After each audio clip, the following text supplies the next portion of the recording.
your boy Eazy Joe, man, Spinball Rex. What up, though? Did you jump when I last yelled? Yeah. Welcome back. We got Young Sus in the TD booth doing his team. Cheese Nips in the audio booth. We got a couple special guests for you guys today, too. Actually, Cheese Nips, Young Sus backed out of a fight with you. However, we got someone in the back who's not scared of you. My boy. But it's an argument. It's not a fight. Turn the bed down. I can't hear you. What'd you say? I said it's, it's an argument, not a fight. It's gonna be very friendly. It's his first time ever coming on a show, so I'm excited. Damn, I feel like those were subtle shots. No, I'm like genuine. I don't want to. I like Ryan. Ryan said he's gonna body you. Yeah. I'm excited. I want to see what he's got for me. I'm ready. I like going and arguing and everything. Yeah. You suck at it. You suck at it. Are you kidding me right now? Thank you. Yeah, thank you. Thank you. Google it. Body him, dudes. Especially Joey 2 times in the chat.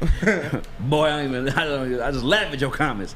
No, but nonetheless, we got 2 special guests today. Ryan Lentz, he does all the video editing in the back for Woodward Sports, all those cool commercials you see. He's gonna make the one for Woodward Heavyweights too, hopefully.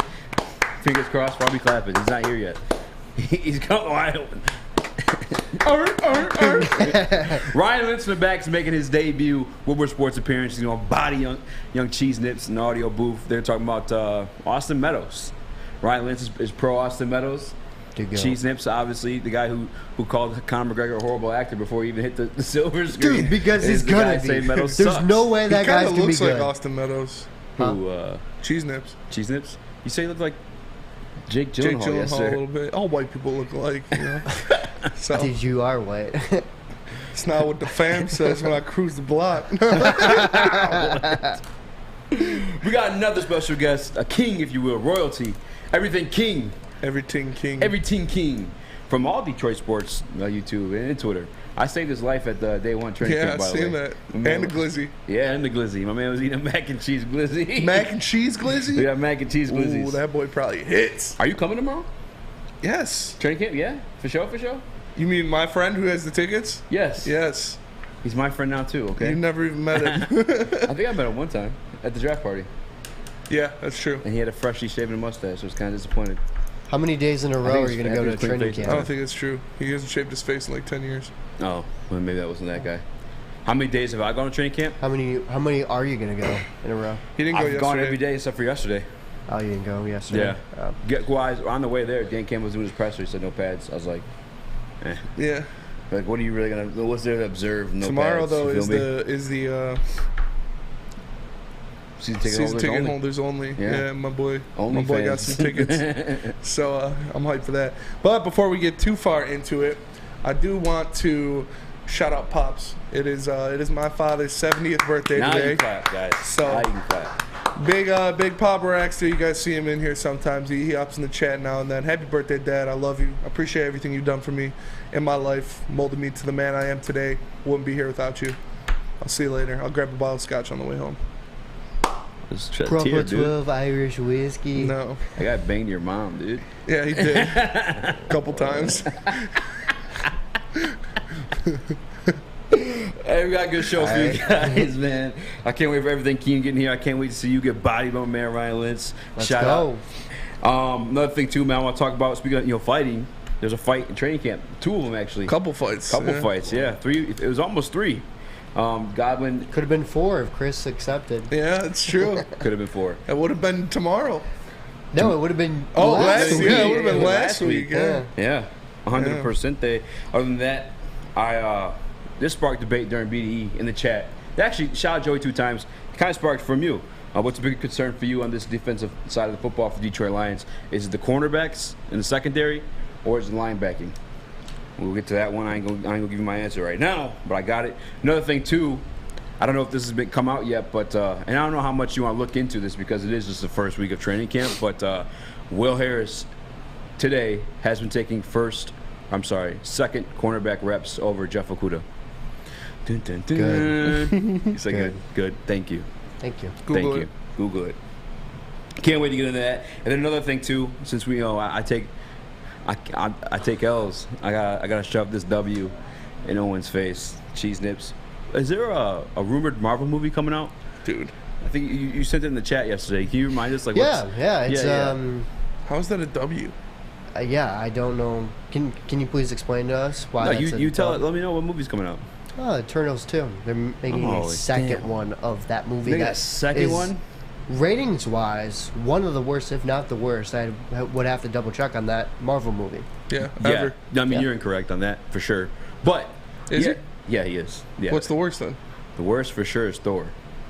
That You're had talking like about Dark 7. World. It hit 7. Oh, Dark World, yeah. Yeah, Thor 2. Thor 2 is awful. They bleached his eyebrows. Like, come on, yo. What is happening here, fam? That was a bad look. Wild. Yeah, they did Thor dirty on that one. Eternals 2 is coming in, all right? Explain to me why you're excited, though. Yeah. Why I'm excited? So, I don't know the name of the gentleman, but he's playing Thanos' brother. He's actually like a singer or something like that. Justin loves this guy. Harry Styles, yeah. So he's playing Thanos' brother, and I think we're getting a little bit like backstory on Thanos and all that good stuff. All Thanos' backstory is Don't tell me, I don't want to know. dude's horny for death. Thor's sister. Death. No, that's Hela. He's literally horny for death, like the goddess of death. Yeah. And I think she's Thor's sister. No, that's Hela. But he gets curved by death, and he like vows that he would destroy half of the universe to impress her. And then Deadpool ends up cucking him, and so he hates Deadpool too. What? Yeah, because Deadpool bangs death. What did you say? But I don't think they're doing that for this one. I think that's definitely. Yeah, probably not, because it's probably gonna be a bad movie. No, I think it's like they're using a different version of Thanos, but that's a lot of them. Because remember, his thing was that it's running out of resources, so instead of doubling the resources, he decides to destroy half the population. All right, buddy. I mean, that's one way to get it done. Yeah, you literally had the power. I never actually thought of that. Yeah, there was a lot of like. That's what I'm saying. Like the tax that you made on Eternals can be made almost like every single movie. You know what I'm saying? And obviously in game as well.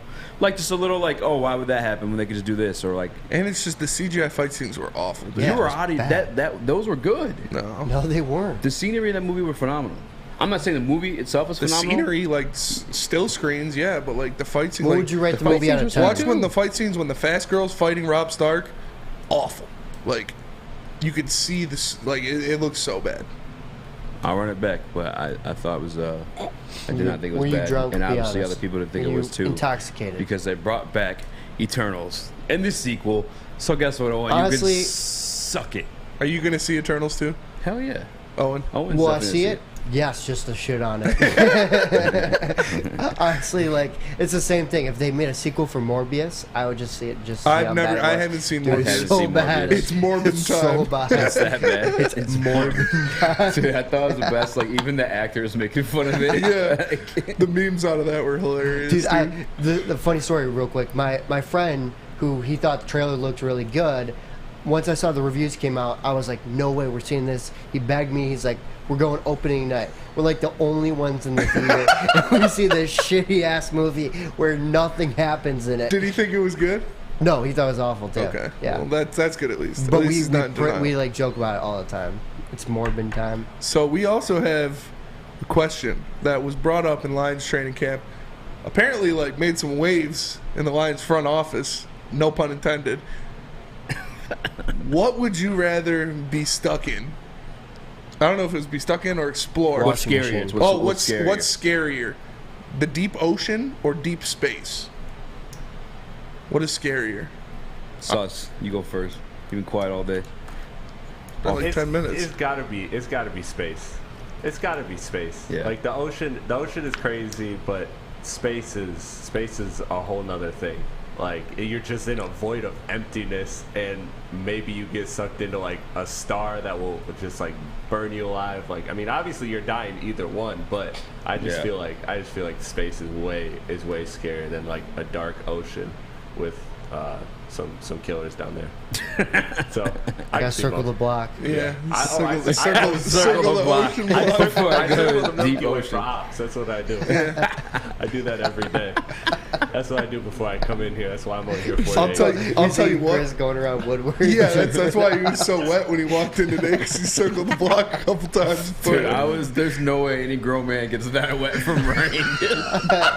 You had to have fallen or something. That was obscene amount of wetness. I don't understand this argument at all. Like, how am I supposed to dodge rain? It's rain. Dude, your pants were so am I being like, No, come no, on, this they're guy not was wrong. insanely It looked like like, he not fell wrong. or He something. was Yeah. definitely wet, and Yeah. he was soaking wet. So like, but the fact, it's just funny how you phrase it. That there's no way a grown man would get that just wet. serious, from rain. dude. Like, were you fucking? Were you, I Was was that so children are sorry. gonna It's get like, what's he more wet than- supposed to do? Like, if he's walking I've in the never rain- gotten that wet from. You saw it wasn't that bad. It was raining pretty was hard. pretty bad. It was raining super hard. We out there fucking playing in puddles and shit, dude. Like, there's Yesterday was no grown man really gets bad. that wet from rain. I don't care what you No, say. man. But I think Maybe because I have a gut that hangs over my pants. My pants don't get that wet. that's a good point. That's a good point. Yeah. That was just obscene. There's an obscene amount of wetness from the rain. What was that? What's My going ear on over just started ringing. I don't there? know. Oh shit! This Benjamin just passes out in the show. That's great I take content. over. Guys. I think. Oh, thanks. What I did he just say? moved He your said I'd take unconscious over. body. Yeah, just puts me out of the chair, kick me away. Hey, I'm But Spencer. I Spindle think deep Rats. ocean is scarier because we've only like discovered 5% of the ocean, That's and wild. like there's dinosaurs down there. I would say There's dinosaurs. There is down there. 100%. I would agree 100%. with you because assuming you're gonna die in either situation, you're sitting like let's pretend you're in the deep ocean. You're like you're like sinking or whatever. You're like floating, and anything could come at you at any moment. Like a shark, you're just waiting. It's dark. You can't see anything. So the anticipation of waiting.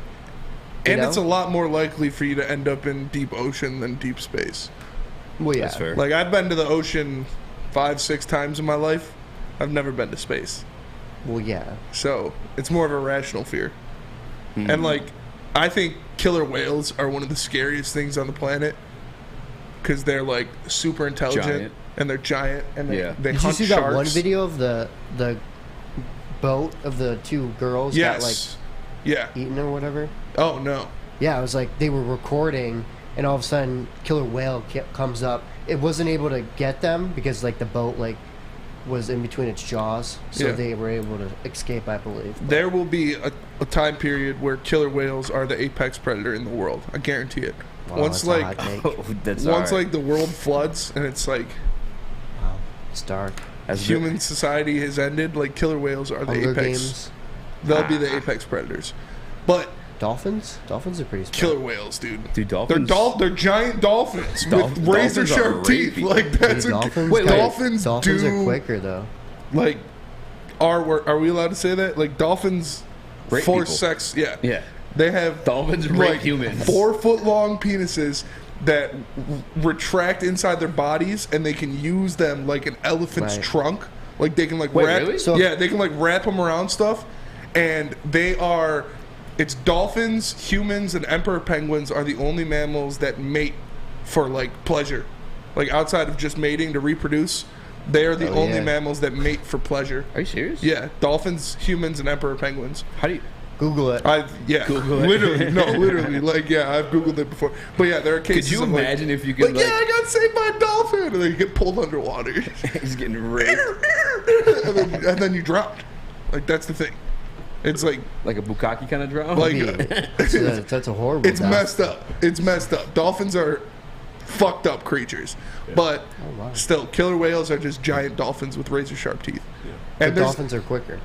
yeah, that's fair. Maybe I don't even know. They gotta be quicker. But there's that video. I don't know if you guys have seen it, but there are like people out on a boat in like Alaska or Antarctica or something, and like a penguin jumps up on the boat, and they're like, "Oh, look at the penguin!" And then like 2 killer whales are just like Yes, I've seen that. Yeah. chilling, staring at the boat. I'm throwing that penguin off my boat so fast. I'm drop kicking that little fucker and throwing him into the water because they can flip your boat and eat all of you like that, like as easy as they like.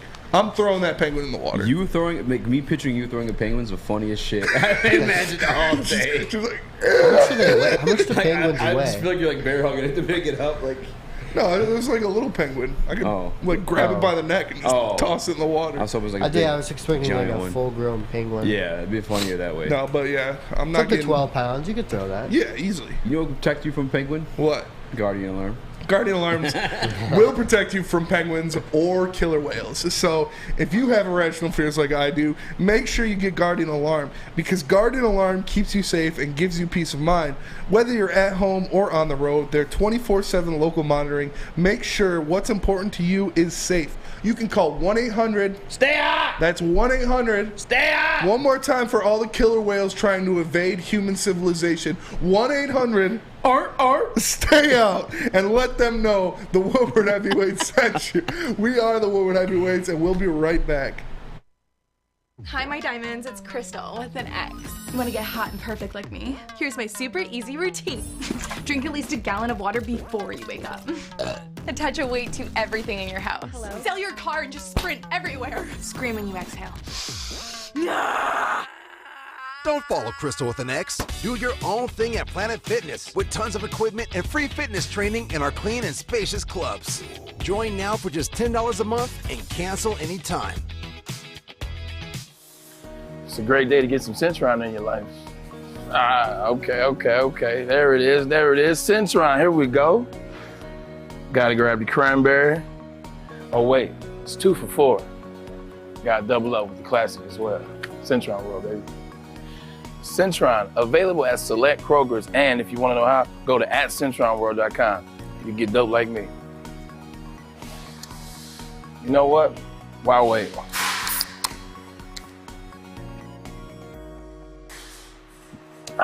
Great taste, guaranteed.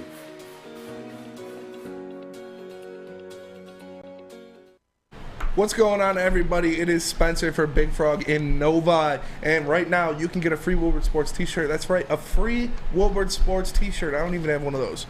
All I got is a Draft Cocaine shirt, and I can't wear that in public. It's got Adam's face on it. Just stop in and tell them we sent you, Not the cocaine. and they will bring you one out on the spot. So go to Big Frog Novi today and get your free t-shirt, or visit them online at bigfrog.com/Novi.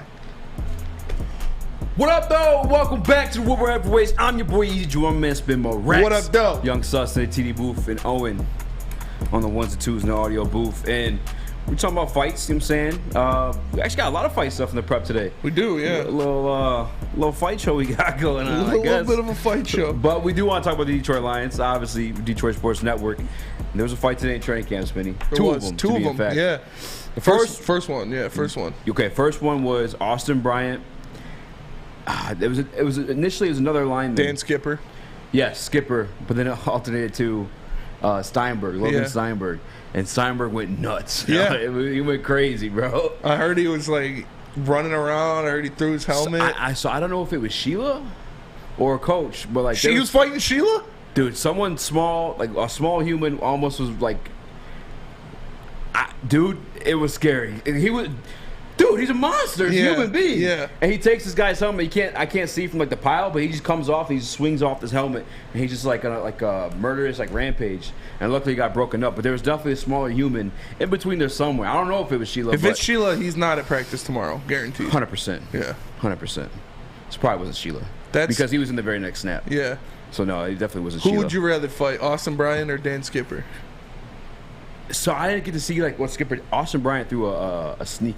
He snuck him? Yeah, he snuck him. Yeah, because it was one of those plays you know what I'm saying, the lineman stiffed him and it was done, you know what I'm saying? And Austin Bryant was like, yeah, hell yeah. But no, I don't know, it wasn't the hell yeah after that, after fucking Steinberg got a hold of him. Hey, man. Tried ripping his head off. Who would I rather fight? I would rather fight Austin Bryant, to be honest with you. Yeah, I was going to say. The way I saw the Steinberg on that little rampage there, whipping the helmet off. Dan Skipper's 6'7", 320 pounds. He's a giant human being. No, 100%. I'm definitely not trying to fight him. Oh, everything Kings walked into the studio, almost broke the doors off. But yeah, no, it was definitely Friday. But after that, I'm around St. Brown, for bringing to tuition the fight total count that he had. Yeah. Because when they asked him, I think last week, they're like, how many fights you think will be in training camp this week? He was like, Probably 1 to 3. Yeah. So the second fight today, and it was against Monty Warrior. I didn't get to see who won or who got the better of who, because obviously it's a big scuffle at that point. But I saw Amara come out still talking his shit, throwing the ball, like being hyped. Hell yeah, man. Yeah, so it was like. We talked about this before. Like that's what Dan Campbell said last year. He's like, I want these guys to be at the point where they're like ready to fight each other. Like you need that kind of aggression in training camp. Football, it's not a nice guy's sport. It's not a go out there, play patty cake with the choir boys like the Lions have been trying to build for basically my whole life before these past couple years. So now they've got guys juiced up. They got guys ready to go out there and punch their teammate in the face. So, you know, if you've been in that environment of like a football training camp or 2 days or something like that, you know things can get heated.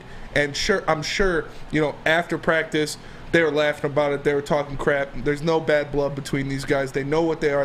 They're you know, in the trenches right now with each other. So it is going to take a little bit for, you know, we need to see a little bit more control because we don't want that to bleed over into the season or even into, you know, the preseason. But I love it. I love it. Give me this passion. Give me this aggression. It shows that these guys want it. They're out there. They need this. You know, they're trying their hardest. So more of it, please. I want to see some hands get thrown. It's good. It's good for the team. 100%. Obviously, it's like you don't want them literally fighting each other. Yeah. But you know, getting in each other's faces, getting mad at each other, pushing, shoving matches, like that's all part of training camp. That's all part of football. And I like to hear it. 100%. I think the part that I was, the part that I'm most, I don't want to say impressed out of it, but I'm happy about is that like it's the players governing themselves. You know what I'm saying it was them breaking up the fights. Yeah. Coaches were there, like you know what I'm saying, but it's obviously the players were there because they're during the play. So they're the ones breaking the stuff up, and it doesn't turn into like a big scuffle like you would saw. I think it was the Giants a couple of years ago. Yes. Where it just went on, and guys ended up getting hurt and stuff like that. Like I think Daniel Jones in the bottom of the pile at one point. Like it didn't turn into none of that stuff. Now if that was Sheila at that point, that shouldn't be a thing. That's but, bad. Yeah. Yeah, that's pretty bad. But I don't think, obviously, it wasn't meant on purpose. Clearly, but. You gotta be careful where you're going. There's someone smaller for sure. Almost got road graded. You think Sheila's in there throwing hands? What? In combos? Yeah. Her little. If it was Sheila, he's gone. He's not going to be a practice. Yeah, he was in the very next place. Who knows though? Dr. G just said in the chat he has actually better. I don't know if he wants to put his business out there, but I'm pretty sure he might have a little bit of a relationship with the Fords. But he said she might be with the rough stuff. So. Who knows? Yeah. She's a former competitor himself. I mean, yeah, it's like I said, it's all a part of it. It's not like they're not fighting because they hate each other, and it's just heated competition breeds stuff like that. So I'm cool with it as long as it doesn't become like what you said with the Giants, where people are getting hurt. It keeps dragging on. If it's just an explosion because of, you know, they're going too hard at each other in practice and that aggression boils over a little bit, that's fine with me. Get it out. Move on to the next play, and then we'll see you tomorrow. 100%. I do want to say too, like I was telling you about yesterday, I'm like, these guys are competing out there. Like, yes. It's not. I get it's training camp, but like don't, especially this team and how young these guys are. Every single person on this team is like in this position where they have to prove themselves. For sure. Even Jared Goff, a guy who started in a Super Bowl, in a situation in Detroit where he got traded and tossed to the side, in a situation where he has to prove himself. Charles Harris, a situation where he has to prove himself.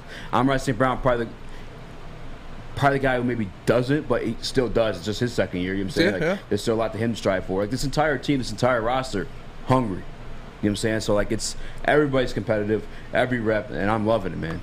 Yeah, I love it. You love to see it, and that breeds winning. Like that competitive nature breeds winning. It shows, like I said, that first of all, these guys want it.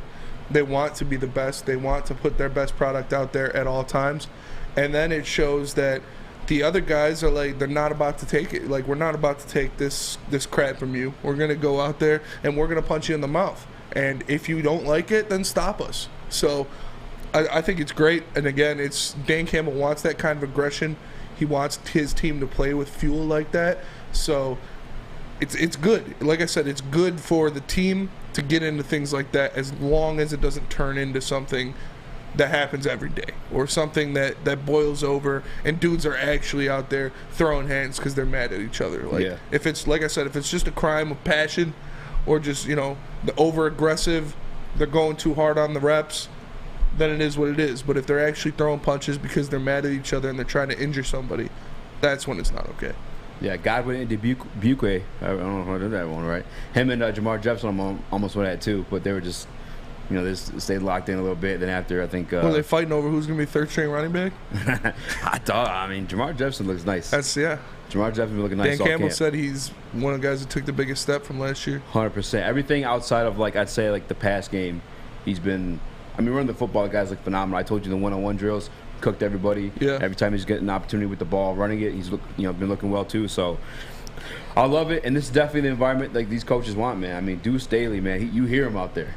Say every single rep. There's one point too where they had referees back there for their team drills. Yeah. And he's going to referees we feed you later, right? We give you 4-course meal. You getting paid to be out here. Throw the damn flag. That's looking for some offensive interference or whatever. But even when because you gotta move, because I don't know why they move where they play so much throughout the practice. Because I had to hop seats back from the VIP. Shout out to Dr. Detroit on that one. But back to the regular area too. But with the commoners. No matter where you are, you hear Deuce Staley out there. Yeah. Barking. Yeah. Dude, you love it. Like we said, that kind of energy, that kind of mentality trickles down from the top. It starts with Brad Holmes, and then it trickles down to Dan Campbell. And he obviously has expressed that to his assistant coaches, and he's got guys in there that have the same kind of energy as him. Like we talked about with with Aaron Glenn and Ben Johnson having that little oh, you want to be the best coordinator in Detroit sports history? Well, I'm going to be the best coordinator in Lions history. You love that stuff. That kind of competition can only bring out the best in athletes and in coaches like that. If you have someone that you're going against, you're all right, I got to be better than him. I got to be better than them every day. That will only bring out the best in you. So we see stuff like this at practice because these guys are trying to show not only for themselves and for their teammates, but for these coaches that they're tied into, for Deuce Staley, for Aubrey Pleasant, for these guys that they know has their back and they respect because they've been on that level before. So they understand how it is at practice, at camp, at things like that. So it only brings more competition throughout the team and will bring out the best in these guys at the end of the day. 100%. I like seeing that Hunter out too, man. He's competitive. He's been a dog the entire time, and he don't care. He got done. Like I said, he got done with the fight, whatever. Because I couldn't see what went down in the pile or whatever. But when he was done, he was still talking his shit, waving his hands let's go. Namani Warrior, that's your boy too. That is my boy. But we got a couple guests. We got my man Ryan Lentz in the wedding. I'm gonna get King on the show too. But speaking of fighting, coming up next, Young Cheese Nips. Gonna have to fight Ryan for his life. 100% that. I'm ready for that one. Before we get to that, let me tell you guys. I'm looking at the wrong. No, you tell us about Big Boy. Yeah, I'm gonna tell you guys where to get something to eat because at Big Boy they brought the ciabattas back, baby. Look at that. They got the sunrise ham and cheddar, the chicken cordon bleu, the chicken club with the honey mustard and the bacon, or you can keep it light with their Michigan apple, chicken Caesar, or Greek salads. And don't forget to cool off with a nice hand-dipped shake. They have the cookies and cream or the strawberry. And that cookies and cream is a hitter. I'm telling you. Go get one right now. You heard it here first. Summer just got better at Big Boy. We are the Woodward Heavyweights, and we'll be right back. Fellas, let's be honest. We like things to be easy. We like simple stuff, like sports 7 days a week. We like things uncomplicated, like Lady Jane's Haircuts for Men. Open 10 to 8, 7 days a week. Walk in anytime. Sign in, sit down, watch your favorite team play. And before you know it, your hair will be game ready. Open 10 to 8, 7 days a week. Walk in anytime. Lady Jane's Haircuts for Men. It's wicked awesome. Life is full of hard choices. We're here to make one of life's biggest decisions as simple as possible. My name is Christina Gennari, and for over 20 years, I've helped hundreds of families buy and sell homes. We cover all of Metro Detroit and more, from large luxury homes to starter homes. We will work hard to make sure that you get the home of your dreams. So if you're in the market today or even thinking about buying or selling in the future, make the obvious choice. Christina Gennari, the obvious choice in real estate. Visit us at soldchristina.com today. What up, though? Welcome back to Woodward Heavyweights. I'm your boy Eazy, joined my man Spin More Rats. What up, though? We got Young Sus in the TD booth. Cheese Nips doing his things, the ones and twos in the audio booth. Are you nervous, Nips? Am I nervous? Yeah, No. you ready to take this out? No, I'm excited. I'm happy that Ryan's on the show. This is hype. This is hype. Yeah, I'm excited. While we're introing this, Sus, change the 2-box to their cams. The 2 cam, change it to their cam so we can throw that up and have them go back and forth with it. But for, I think, the first time in front of the camera, we had the man the myth, the Killian and Austin Meadows stan, Ryan Lentz, in the chair. You know, it's good to finally join the show. I mean, I did take an acting class in college for a little bit. Other than that, haven't really been on the camera too much, so cut me some slack, all right? Yeah, no, you're good. You're good, man. yeah. But I'm going to spit some facts on here about my boy Meadows. You know, I'm rocking the jersey.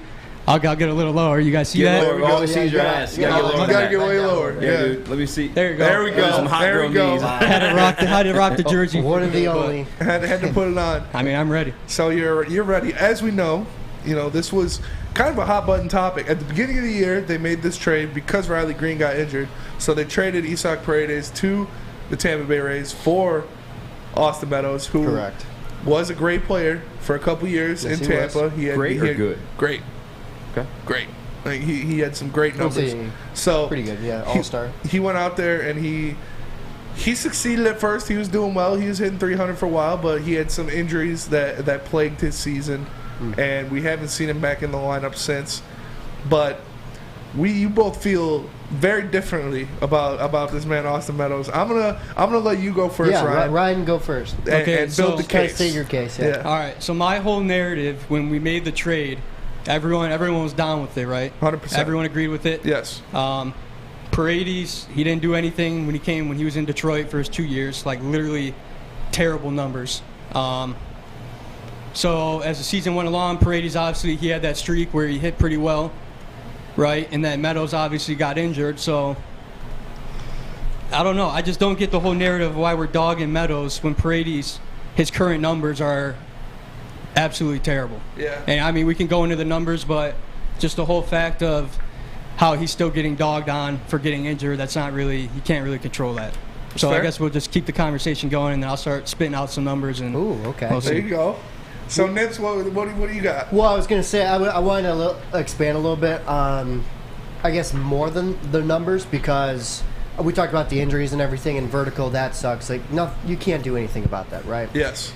But he missed a few games because his legs were tired from driving too much. That's weird to me. Is that true? Okay, dude, I don't got nothing to say about that. But. But like, I think that like with an injury, injury, whatever the heck you want to call it, it kind of shows that he doesn't want to be here. What? Like, he doesn't want to play for this team. Okay, I don't. That's totally off the rails. I don't know. That how you is can a say it. wild But take, Nibs. I don't even know how you can bring that He up. purposely got hurt because he doesn't want to be in Detroit. Like, what? Well, like His driving injury is what you're saying? he was driving too much, so he couldn't play a few days because his legs were tired. I don't even know what that means. Oh. Maybe it's like jet lag. I don't know. No, it's just Well, because he has his Achilles. Something's going on with his Achilles. yeah. So he's recovering from COVID. He is quarantined, and he somehow suffers an Achilles injury from doing what? Hitting it from the back, son. Yeah, He's maybe, Boy's getting busy. maybe he was working out at home. He was isolated. Maybe he's keeping in shape. He's a rich baseball player. He's got a home gym. I'm Doing sure. what? of it. What was he Maybe doing? he's trying to hit there? that squat like You're Ryan asking did. these Like, questions. damn. Yeah, I was went down over every the day. I table haven't been trying to hurt. do that. Like, what the Google hell? Google it. Google All right, it, I'm gonna bring this up. Yeah, So the let's- biggest thing against Meadows was how he wasn't hitting for power this year on the Tigers. Clearly, he has no home power. runs, Yeah. no pop. Okay, so Austin Meadows has played 2 more seasons than Paredes, right? Yes. They're both young. I think Meadows is 27, Paredes is 23. Correct. If you look at their career slugging percentage, Meadows is still higher. And the thing important about that is it's totally skewed with this year. He's gone his last 132 at-bats without hitting a home run, and he still has a higher slugging percentage, way higher on base percentage, way higher batting average. Like, I don't even get what you can compare. Well, about it. okay. I'll say this. So, Ryan, who would you say has the best scouting department in Major League Baseball? Okay, well, I'll give that to Tampa. Yeah, Yeah, it's Tampa, Tampa, for sure. right? That's fair. Yeah. Who seems to win every single trade in Major League Baseball when they trade with a team? Okay, but you can't. Tampa. They didn't win the trade, dude. He's hitting 215 right now. But I So mean, the question is- they certainly didn't lose the trade. I don't think they lost the trade. Would you They agree with definitely that? did. They lost a guy with a 350 on base percentage. You know, Meadows This has. year? Dude, Meadows has the highest on base percentage on the Tigers this year.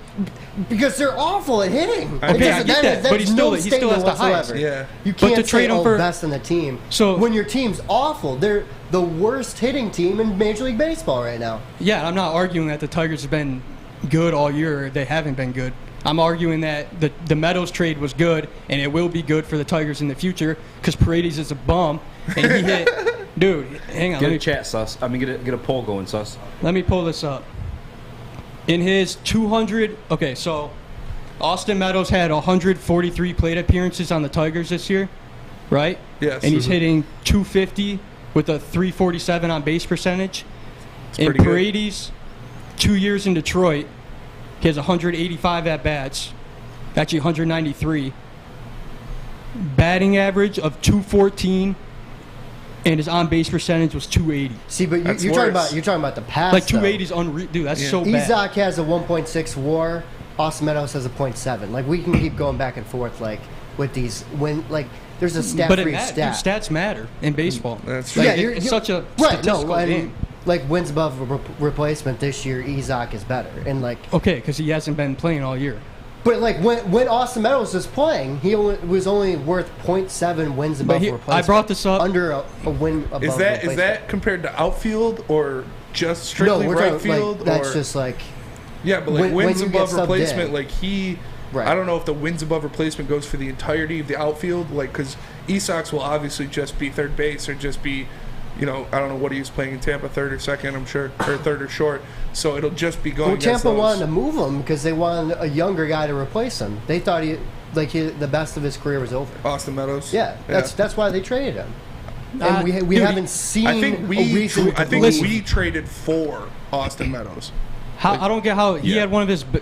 He had 2 extremely good years in the MLB. He's been in the league. This is his 5th year, right? He was 14th in MVP voting in 19, and last year he was 20th. Like he hit 27 home runs last year and 33 in 2019. But you're saying he has no pop. Well, that doesn't make any this season, sense. yes, but I would. This season. But who's to say he had 500 some at bats last year, right? And he played the whole year. He has 130 this year. Who's to say he doesn't get hot, hit 15 home runs in a span of 2 months? I would be shocked if he did that. Why would you be shocked, dude? He's a proven hitter in the league. Because he hasn't shown me anything this year. It looks like he can't hit with the Tigers. Okay, here's the other thing. He's been hitting in the 2-hole for most of the year because we have nobody on our team, right? We can agree with that. Ryan, why did the Rays decide to trade Austin Meadows at the time that they did? Right at the end of spring training, they had seen everything that they wanted to see, and then I think it's the Tigers went out to get Austin Meadows because Riley Green got hurt. Well, I mean, he's batting 250, no home runs, 9 RBIs. Yeah, and that's based off a small OPS sample is size. low.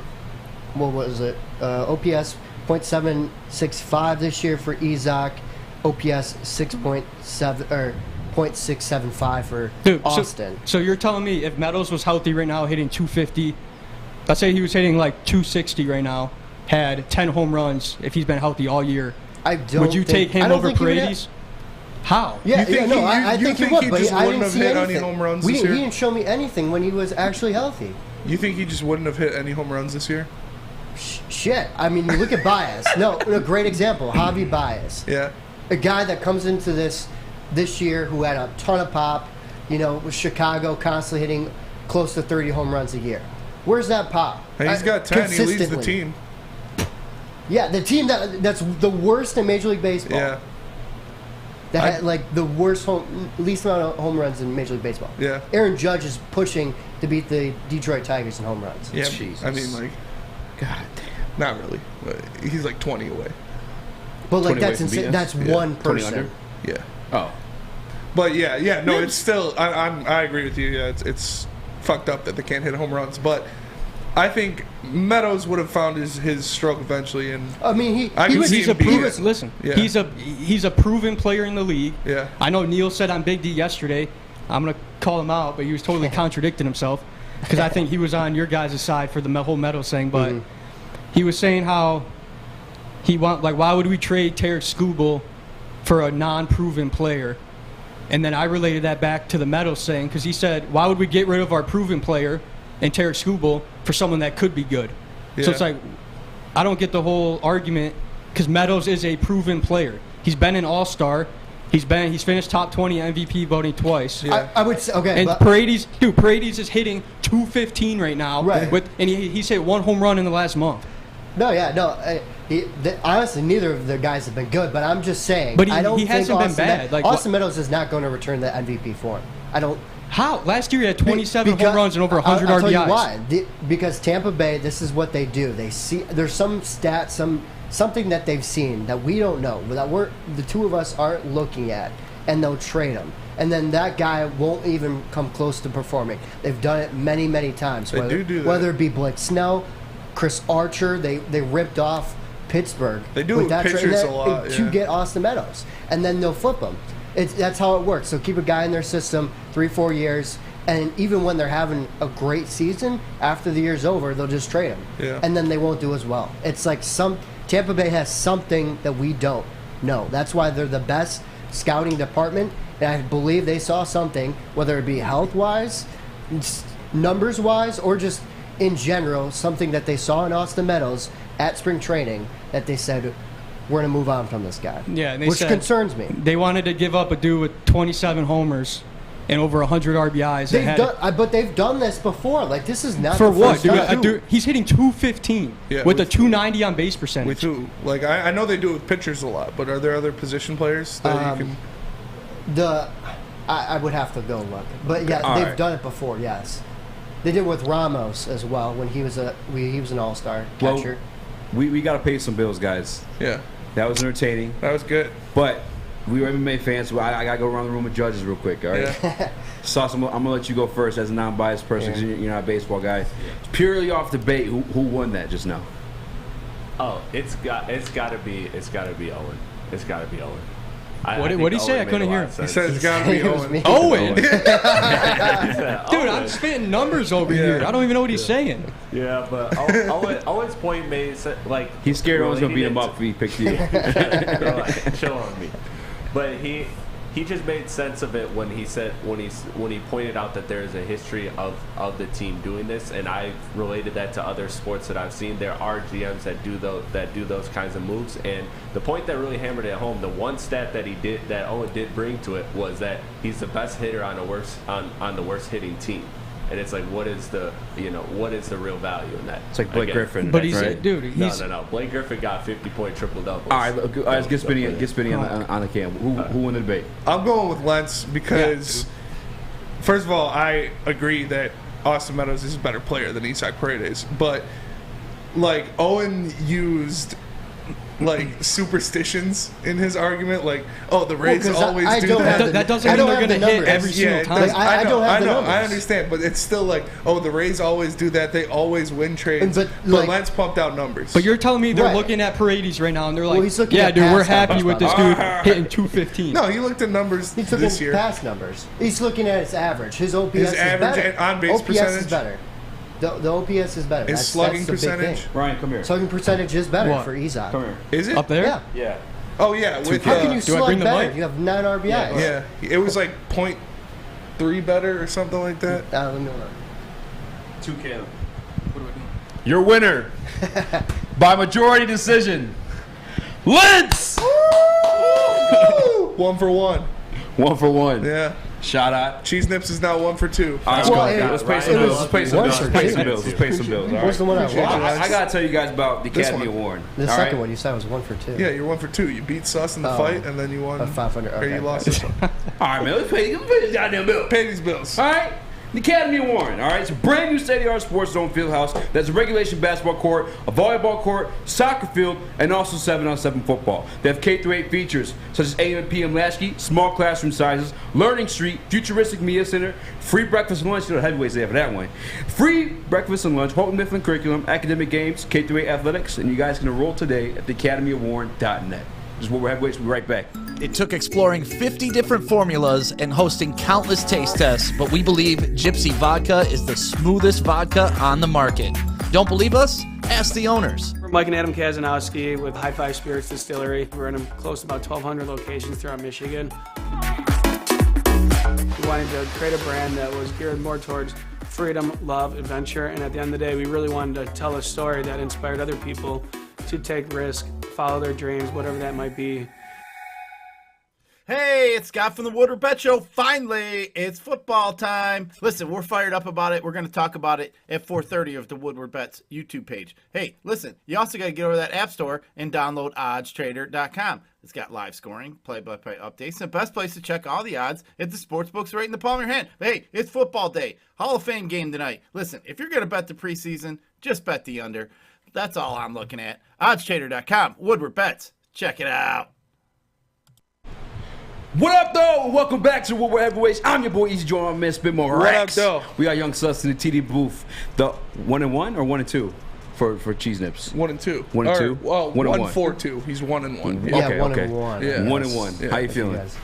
Fine. I thought it was awesome. good debate. I know he's gonna have the high ground with the numbers, so I thought it would be fun to Like counter Obi-Wan. him and try to show that trends of the Tampa Bay Rays have shown in the past that they are a smarter organization than Al Avila is. All right, I made the chat who won the Austin Meadows trade, but like, I guess I should have worded it like, was it a good trade? You know what I'm saying? Was it good for the Tigers? Yeah.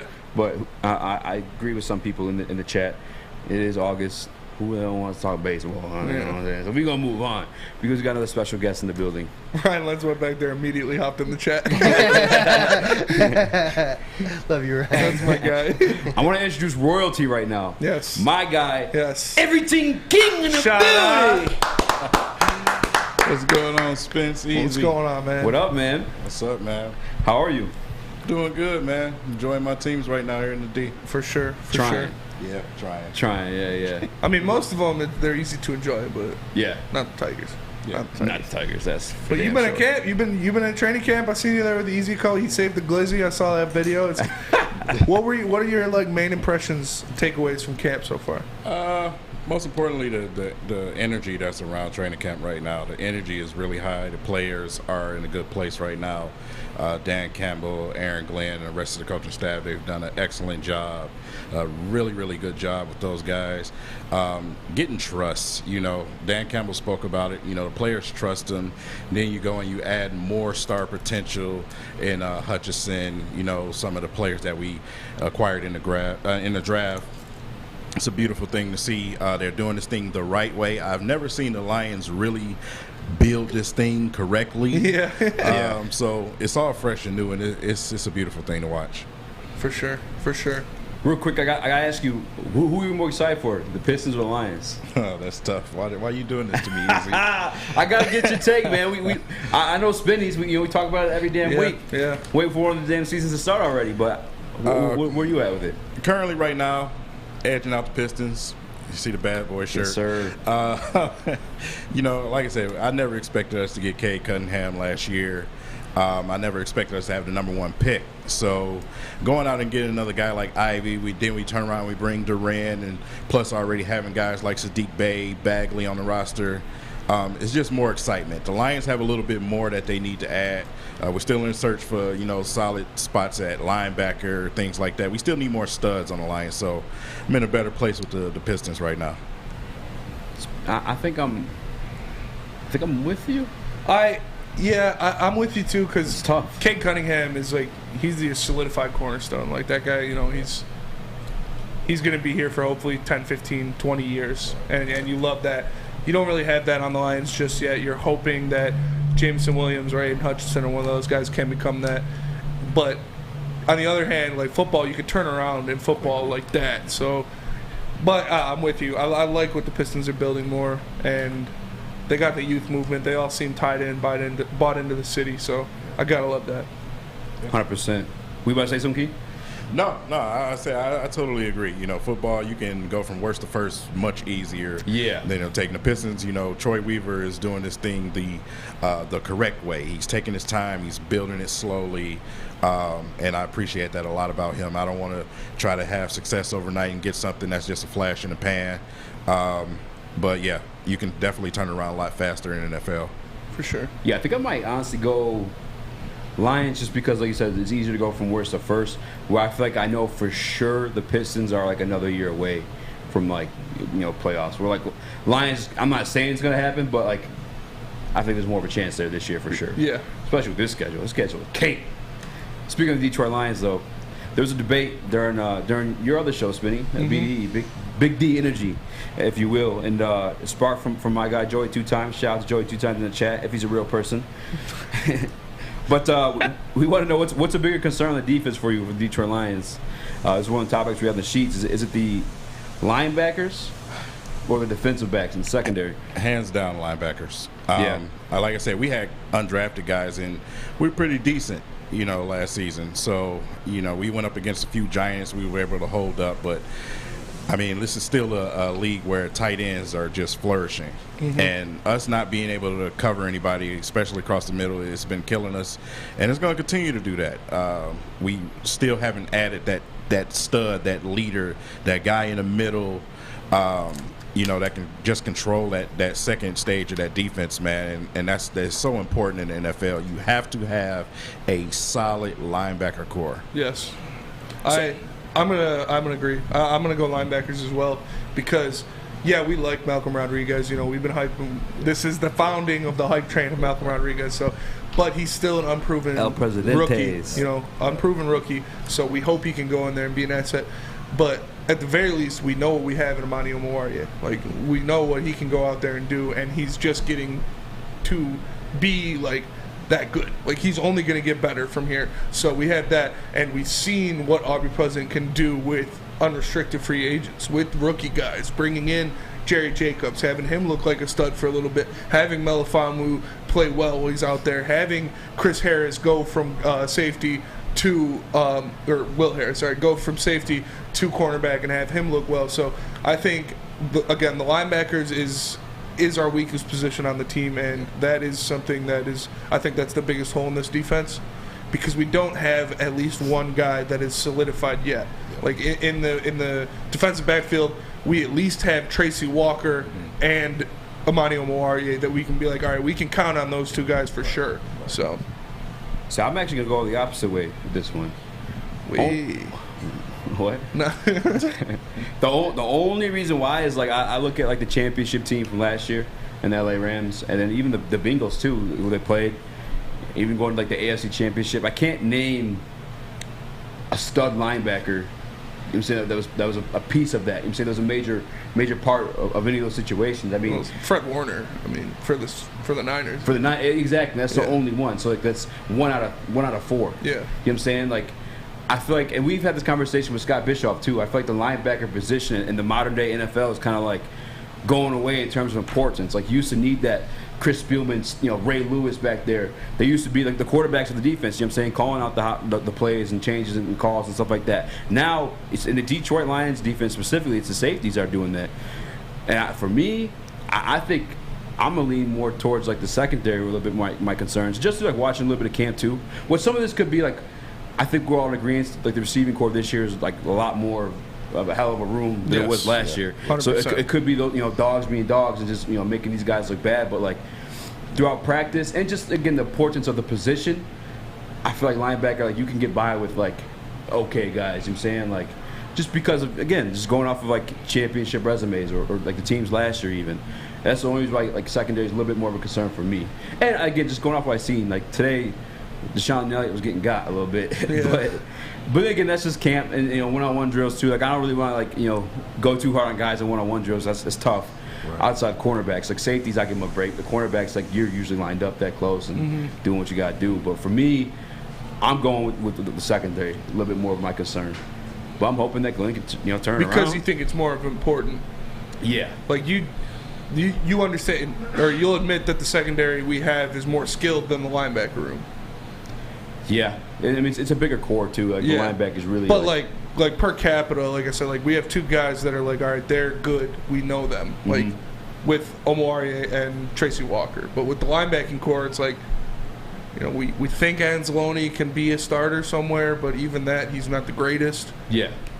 Yeah, I just my concerns with the secondary, just like what I've seen, like, throughout camp. That's where my concerns are. The linebacking is like, I think they'll be all right, because, again, like, what's the relevance, like, in them in the game? I'm saying they're not even making the play calls in the defense anymore. Yeah, but I mean, you look at the division, like, with guys like our division loaded with Aaron Jones, A.J. Dillon, Alexander Madison, Dalvin Cook, David Montgomery. Like, you're going to need a good linebacking core to be able to help out and run in the run game in this division for sure. So I don't necessarily even agree with that, just because the positions just changed. It's different. Like I feel like it's more safety is like more important now because in the run game. Yeah, even the run game too, because they come down, they'll play like a will at times. You know what I'm saying? Like sometimes you see safeties drop down into the box playing like a linebacker role. Like yeah, but linebackers are always there. 100%. But the safeties are the one making the calls. Specifically, our defense is what I'm talking about. Like I'm more concerned with the secondary, and this could be a couple bad days in camp for those guys. Right now, I said earlier in the show, I didn't even tell you this yet, King. Will Harris, this could just be just a today thing, but was starting instead of Jeff Okudah today. And we know how we feel about Will Harris. I mean, he has looked a lot better as a cornerback. He looked pretty good at corner, but it's still like Will Harris. Like, are we confident Will Harris being our starting cornerback? Like, well, I did see. I did say with the move, I felt a little bit more comfortable with Harris there. I feel actually a little bit more comfortable with Ifitu Melifonwu playing safety. He played well before he got injured. So, like I said, I'm not really concerned with it. I just feel like our linebacker core is just a bunch of question marks. It's just like none of those guys are. You can't just say they're good. 100%. So it's just a big gaping hole in our defense right now. And for instance, when you look at the Super Bowl team, the Super Bowl champions, man, they got an Aaron Donald, what I'm saying, in front of them. They got, Ramsey back there. We don't have that yet. You know what I'm saying? We're trying to build towards that. So for right now, my biggest concern is still linebacker. Like I said, we still got to face the likes of, Aaron Rodgers, man. Yeah. So in this division. So, bigger concern for me right now. And that's like Joey 2 times in the chat said, we have hopefully okay linebackers. Yeah. And that's what it is. Like, you're hoping Malcolm Rodriguez is going to be good. You're hoping, Derek Barnes takes a step forward is going to be good.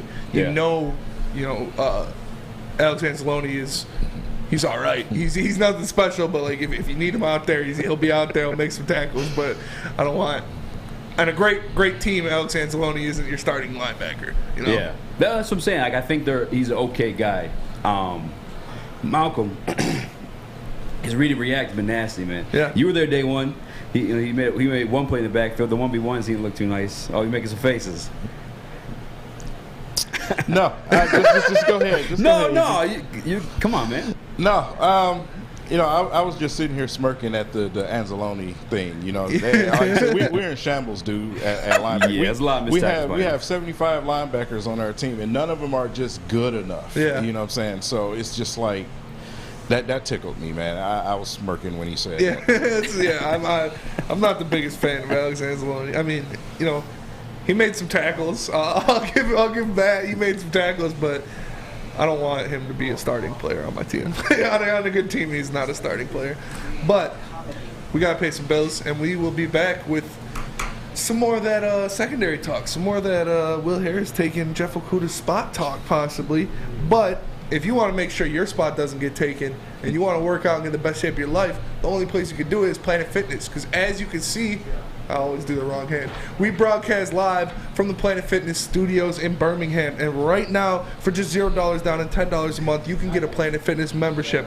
No matter where you are, there's a Planet Fitness nearby. So if you're driving down Woodward to come to the studio, you'll see a couple of them on your way here.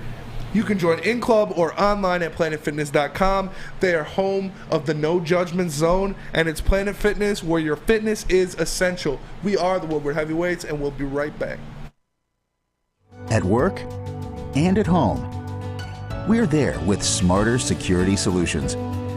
Featuring complete automation with customized alerts and more. For over 90 years, we've been the company that's been counted on to protect what matters most, all with personalized service and care. Right now, for a limited time, receive a free video device plus free installation with a new home system.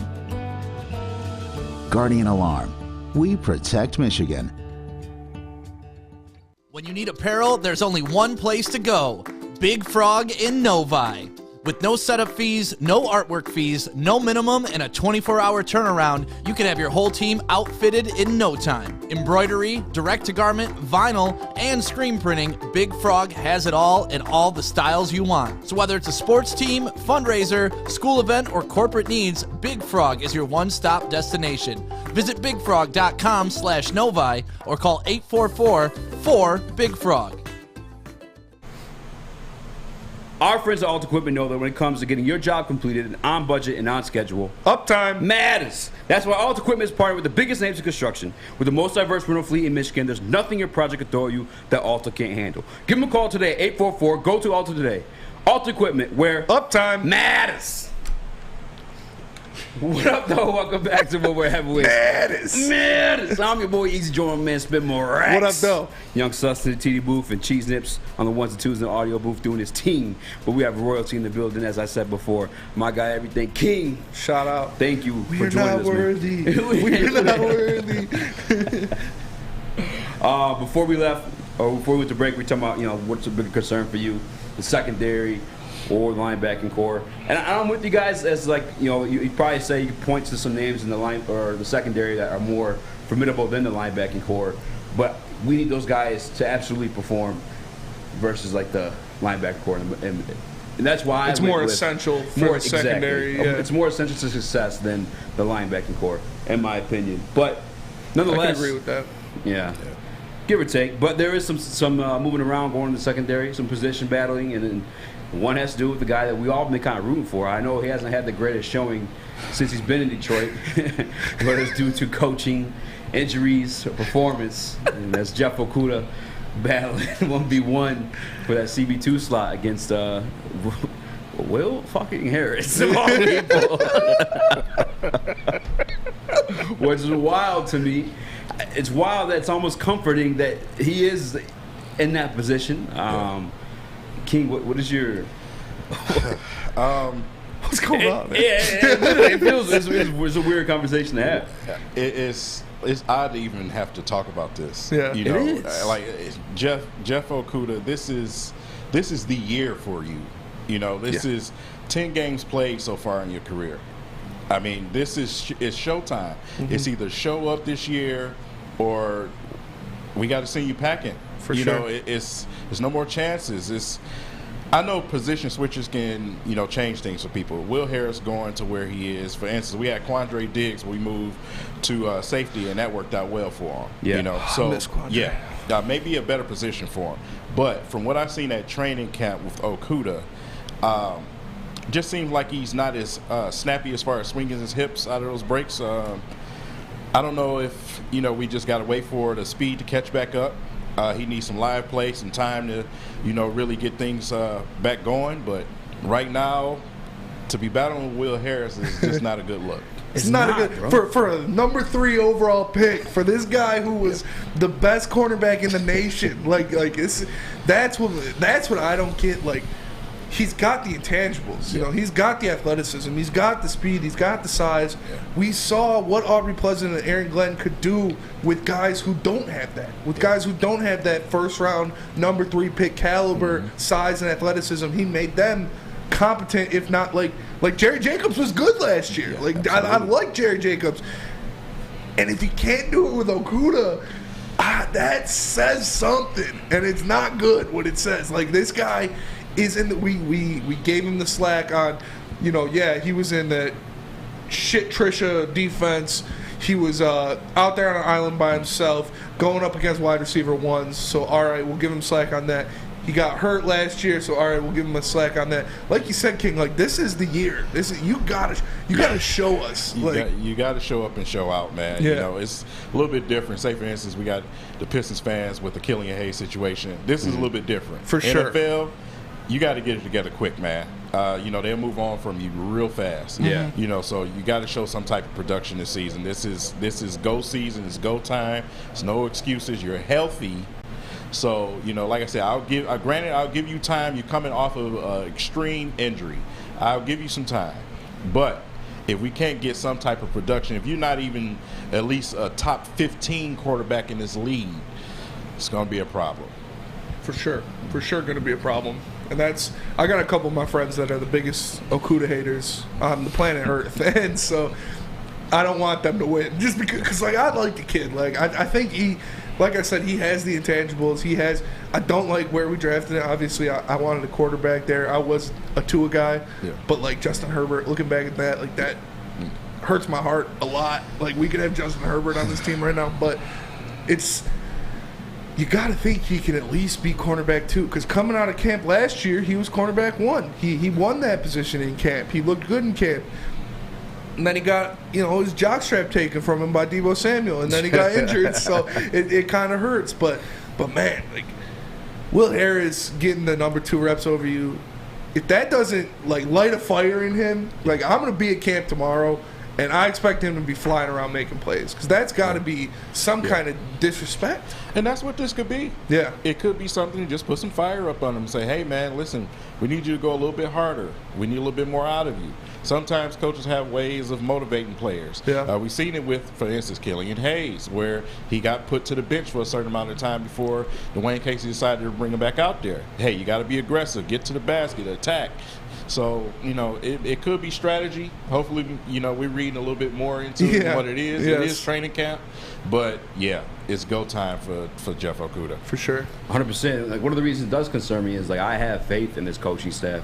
Aaron Glenn and Ivey Pleasant, specifically, just because of, we've seen – wow, you weren't there the day, too, but I told you – I was like, Aiden's looking like a beast today. But what they did, they had him on the outside the day prior, and they're like, okay, let's move him inside today. Yeah. They've had guys make the position changes, like Will Harris, from safety, where he was god-awful. Terrible.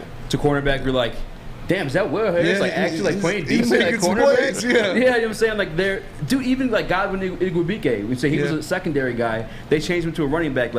This coaching staff, Charles Harris. Yes. Another example of that. You know, saying a first rounder couldn't get it right in Atlanta and Miami, comes here, has a 7.5 sack season. Yeah. You know what I'm saying? They're able to put guys in positions where they can succeed. Yeah. That's what they've shown they're good at.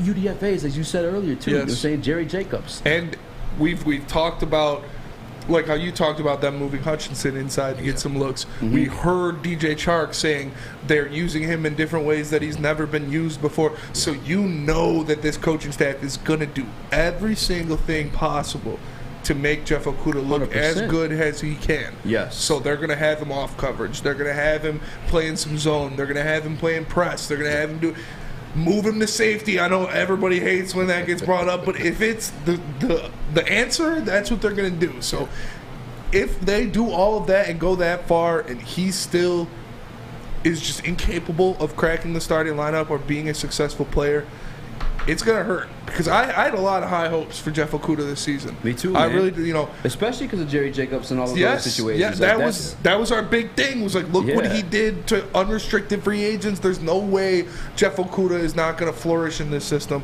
And it's still training camp. It's still early. I don't want to go too crazy about it, but man, I'm hearing from you. I'm hearing from Eazy. I'm hearing from a bunch of people. I'm seeing it every time you see the highlight. Yeah, it's oh, look at this catch. Quintez Cephas made. God, that's Okudah. Oh, look at this catch that Josh Reynolds made. It's on Okudah's head. So, I mean, man, it's concerning to say the least. Yeah. The play that Cephas got hurt on, he was bossing up on Okudah, bro. Yeah. Okudah was just stuck, freeze frame, and Cephas just jumped up, caught the ball off his back, and then came down, must have did something to his leg. And another thing, like I said, 10 games played. Let's just let him get some more reps. Yes. Before we really do a true judgment on the situation. Let him get more reps. Let him, get the feel of the game again, and see what we can get out of him. Hopefully that works. But yeah, it's definitely gonna hurt if Okudah just doesn't turn out well. Yeah, it just hurts because you root for him. You know what I'm saying? And obviously for the team too, but I don't know, man, you just don't want a number 3 overall pick just burn into nothing. Yeah, that sucks. It's horrible for your franchise, and he's a $10 million cap hit too. It's just not a pretty situation. But I will say maybe some of it is him rehabbing back to the game, because yes, you've seen him training and working back from the injury itself, but that's not getting reps in at corner against some of the best athletes in the game at the wide receiver position. Let's not, again, our receivers are no hoes. Yeah. Especially this year. Chark, looking good every single day. It's for sure. It's a tough receiving core to line up and try to guard every day. But when it's Josh Reynolds doing it to you, I expect you to be a better caliber player than Josh Reynolds. That's what I'm being as nice as I can. Yeah. But if Okudah doesn't work out, who is the answer at the cornerback 2 spot? Is it Will Harris? Is it Mike Hughes? Is it insert Lions player here? Who would be that long-term answer at the number 2 cornerback spot? I mean, I think this team right now is still, as much as we think they're gonna have a better year than a lot of people think. I mean, actually, You have him 7 under and 10. 500, right? Yeah. So like, we're still like a ever evolving situation. We're still like rebuilding. So like long term, maybe that answer's yet to come. Maybe that person gets drafted next year. But I think Jerry Jacobs looked damn good last year, especially as UDFA, and it's nothing to like sneeze at the stuff that he did for sure in his rookie year. Yeah, so as a UDFA, same situation, but a different situation at the same time. Mm-hmm. You know, we got an opportunity to see, you know, Jerry Jacobs play well already, Mm-hmm. unlike, you know, Okudah playing consistently for a longer period of time. So, you know, but coming off the injury, we just don't know what to expect. You know, like I said, it's a little bit different today than when it used to be in the NFL. But seeing how he recovers from this injury is going to be so important for Jacobs. I love Jacobs, man. You know, like I said, strong corner, man. He put you in that seatbelt, you cannot get out of it. Seatbelt gang. Yeah, as far as, you know, who do we bring in as that number 2 guy? We probably do look towards the draft, especially at the stage that this team is in right now. Mm-hmm. We probably would have to go and look and try to bring in another talent to put opposite side of Amani Oruwariye. That's my guy, dude. That's my guy. I love AO. Oruwariye. Yeah, we got Akeem Talib screaming for you like that. You know you're doing great at the cornerback position. What's going on with Jacobs though? Like how long? What's his recovery table looking like? So what week did he get hurt? Do you guys remember? I don't know. I can look it up, bro. Yeah, I mean, I think it'll be a minute before we see him because I know he was like later on in the season because again he only got brought in because of the other injuries, you know, to the rest of our secondary. So I think he's definitely gonna be a minute before he returns. And to be honest with you guys too, like I'm not fully giving up on Okudah because like again some of this could be him rehabbing back from the injury to actually playing football. Got hurt week 13. Week 13, yes, so it's gonna be a minute. I'd say because even now. Well, no, like I said earlier than J-Mo's injury. Yeah. So maybe sooner than later. But nonetheless, so I'm not necessarily going to give up on Okudah. Like I said, I think some of this is like him like rehabbing back to football. Like one was him rehabbing back to being, athletic. Like, active on that Achilles and explosive on that Achilles. And now I think maybe he's going through like a rehab process at the cornerback position per se. So, I mean, I'm not fully giving up, but just seeing that today caught my eye. And I was like, oh.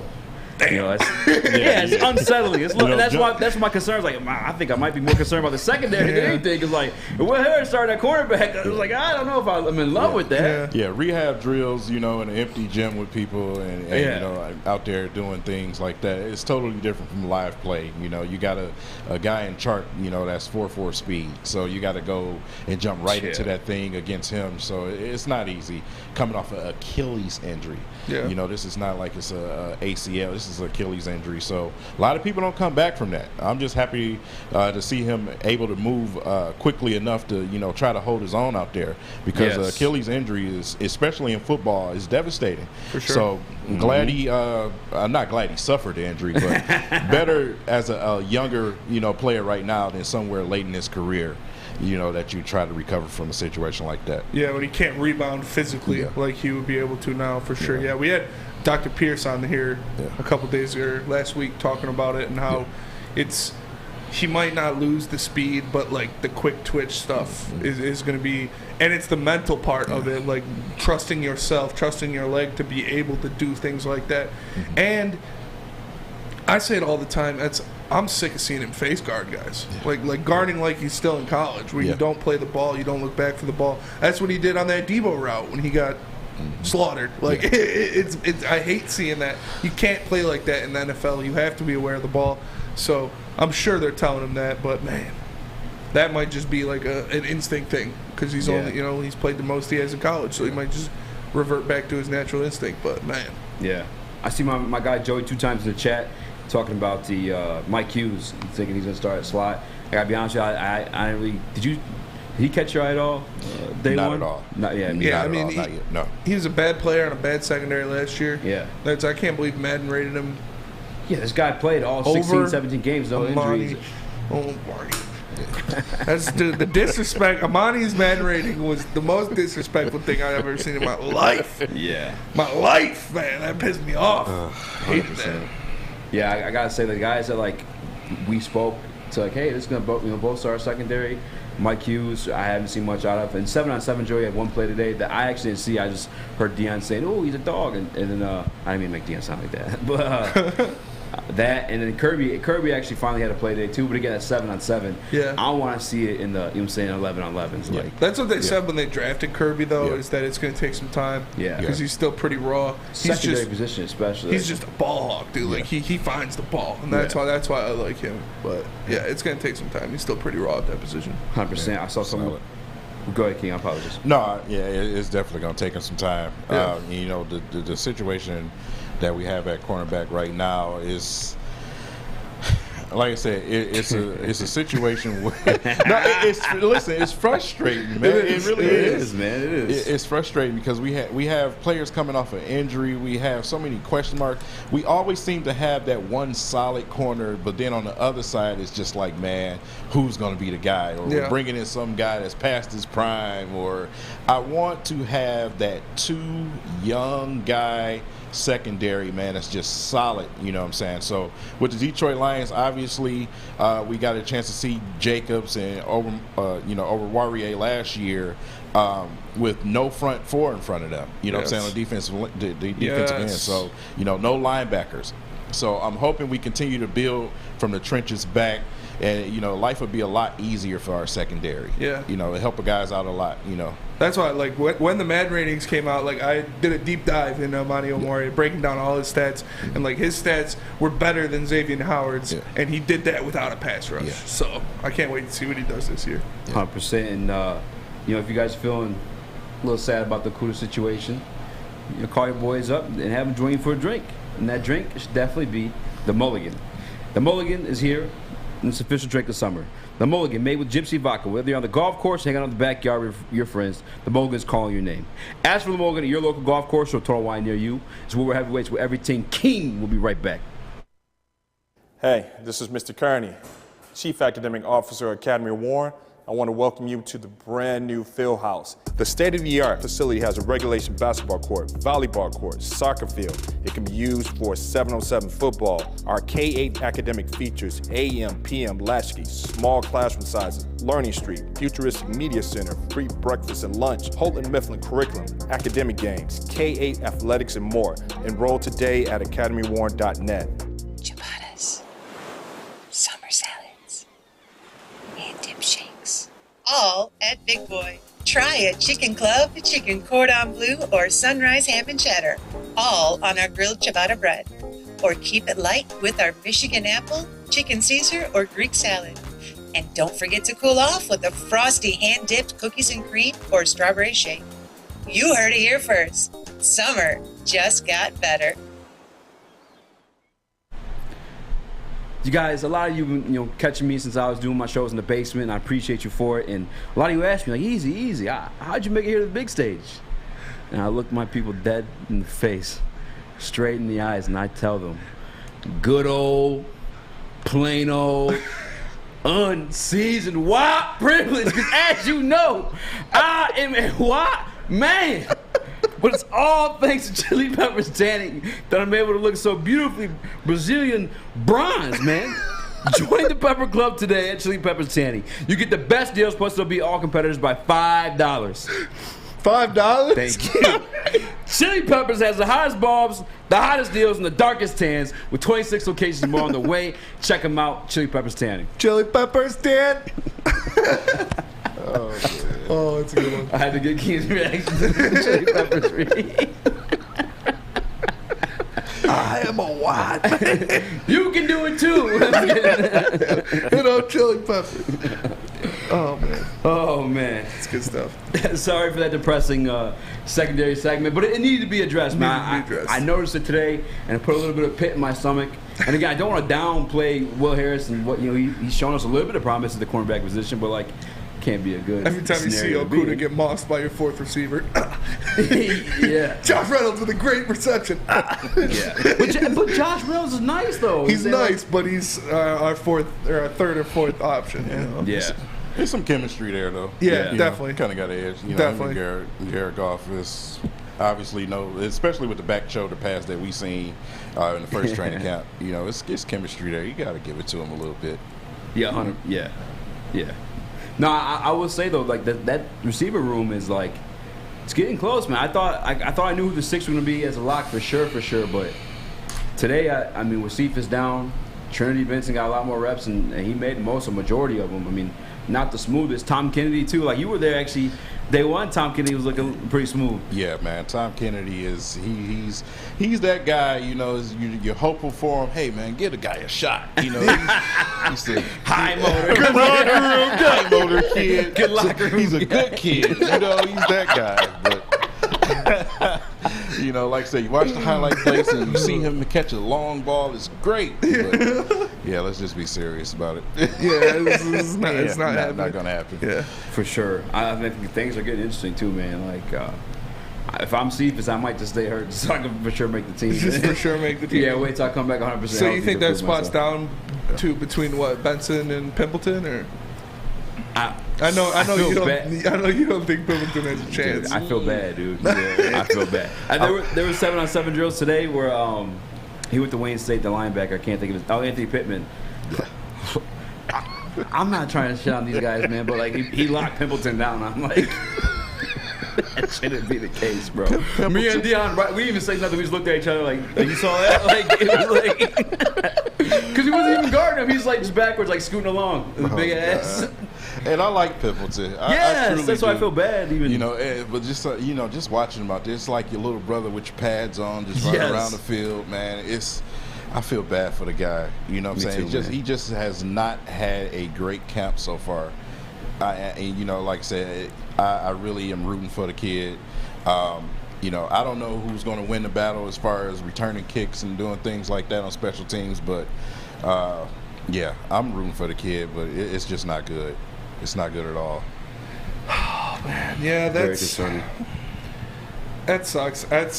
You'd like to see him make it. You'd like to see the hometown kid make it, but that's all I'm hearing from him too. So I can't expect much. I think there's one story I'll tell you off air because I don't even want to. It's too embarrassing. Yeah, no, you told me off air already. No, I got to tell King off air. Yeah. No, say it. I was hurt. No, I can't, bro. Come on, why not? Say it. Say it. I feel so bad, bro. So there's like, cause you know you do the sign stuff like that after. Yeah. Well, someone had to toss them a ball and say it like a sign, dropped it. And then one of the Lions employees are walking up for the marker from the sign. He's like, "No, man, just toss me. I gotta catch something." Drop that. I was like, "Oh no!" You should have kept that to yourself, Eazy. You're a terrible human being. What you told me to say it. You're a terrible human being. I want you to know. I do feel horrible, man. I feel bad, but hey, it's a situation they got going on there. But real quick, because they had 6 receivers make the roster last year, King. And I'm sorry for like springing on you last minute, but like, just what 6 do you think make the team outside of Cephas? Or I guess you can count Cephas too. I apologize. I said that weird. Yeah, you know, like I said, of course you're gonna have your Chark and your Josh Reynolds. You got your St. Brown, of course J-Mo. But those last 2 spots, man, with Cephas, they said that it's not something that's going to have him out for a long time. So yeah, he still has a chance, if you ask me. You know, Cephas was solid, you know, before the injury, making plays out there. He's an excellent route runner. I think he can definitely fight for one of those last 2 spots. I just don't know who to put with him at those last 2 spots at this point. Not right now. You know, maybe after we go down and watch live practice over the weekend, a little bit more time in camp, I'll probably have a better answer. But right now, I just don't have that answer. Yeah. I got caught today, too, because, like, you can – because when I try to make the list, I feel like I got to take guys like J-Mo and now maybe even Cephas out because of the injuries. But, like, so, like, I got, like, DJ Chark down. I got the rest of my list that I'll tell you when we come back from break. All right? Because I'm down in the dumps about the whole secondary thing still spinning. And I'm kind of like going through some struggles right now trying to think of who's going to make this team as receivers.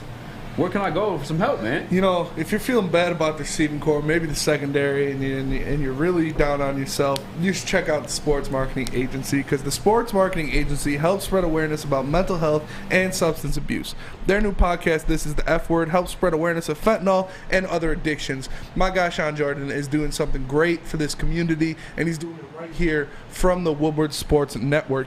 If you are struggling or know someone who is, make sure you go to thesportsma.com to get some help. We are the Woodward Heavyweights, and we'll be right back. Hi, my diamonds. It's Crystal with an X. You want to get hot and perfect like me? Here's my super easy routine. Drink at least a gallon of water before you wake up. Attach a weight to everything in your house. Hello? Sell your car and just sprint everywhere. Scream when you exhale. Don't follow Crystal with an X. Do your own thing at Planet Fitness with tons of equipment and free fitness training in our clean and spacious clubs. Join now for just $10 a month and cancel anytime. Detroit's downtown summer playground is back. Open all summer long, the Monroe Street Midway. Enjoy roller skating, free Wi-Fi, food trucks, art installations, and so much more. Don't forget to take advantage of the basketball court, putt-putt, and, of course, family programming all summer long. All art installations are done by Detroit artists, and it's a fun, safe event from people 1 to 100. Go to deckedoutdetroit.com. 3 NBA championships. Detroit fans were there. 11 Stanley Cups. Detroit fans were there. 4 World Series wins. Detroit fans were there. And that one Lions playoff win in 1991. Yeah, Detroit fans were there. Woodward Sports, where the fans are. What's going on, everybody? It's Spencer for the Fulling Warehouse in Hamtramck. You know it. You've heard of it. It's the home of the original football bowling pin game called Fulling. Multiple different ways you can play. They have $12 open unlimited play weeks. Stay there open until close. Have a good time. They also have private lane reservation, $120, 10 to 12 people. You get your own lane. You can bring in any type of food you want. And if you get thirsty, they got a $2 mystery beer vending machine. You pop in $2, pops you out a good beer. No hassle, no fuss needed. Know what you want. If you want to make a decision, they have multiple fully loaded bars for you to choose from. So come on down to Hamtramck, check them out in person at the Fulling Warehouse, or visit them online at fullingwarehouse.com. What up, though? Welcome back to Woodward Heavyweights. I'm your boy Eazy, joined by my man Spin Mo. What up, though? And as I said earlier, we have royalty in the building. Everything King. Shout out. Shout out. Shout out. Thank you for joining us, man. You guys are something else. We talking over the break, and you said we want to take the show next, and we had some golf stuff, and we had some Detroit Lions stat stuff, but we want to talk some Pistons with you, man. You came with the Bad Boys shirt. And actually, you know what? I actually didn't get to have this conversation with you yet. Yeah. During NBA draft time, leading up to the draft, I wasn't anti Jaden Ivey. Yes, you were. I wasn't anti Jaden Ivey per se. Yes, you were. But he was just not number one on my list. Okay, That's cap. he was on the list. That's so cap. But he was down on the list. Planet. I wasn't alone in that camp, though. Okay, King. Hey, you was there with me. Hey, you know me. I don't mind being a bad guy. Yeah. You know, at all. At all. Can we get your best evil laugh real quick? No. No. Listen, man. Swing and a miss. Right. Yeah, I thought you were going to get a good ass evil laugh, man. It's not that I didn't like Ivey. Ivey just wasn't my top player out of the two.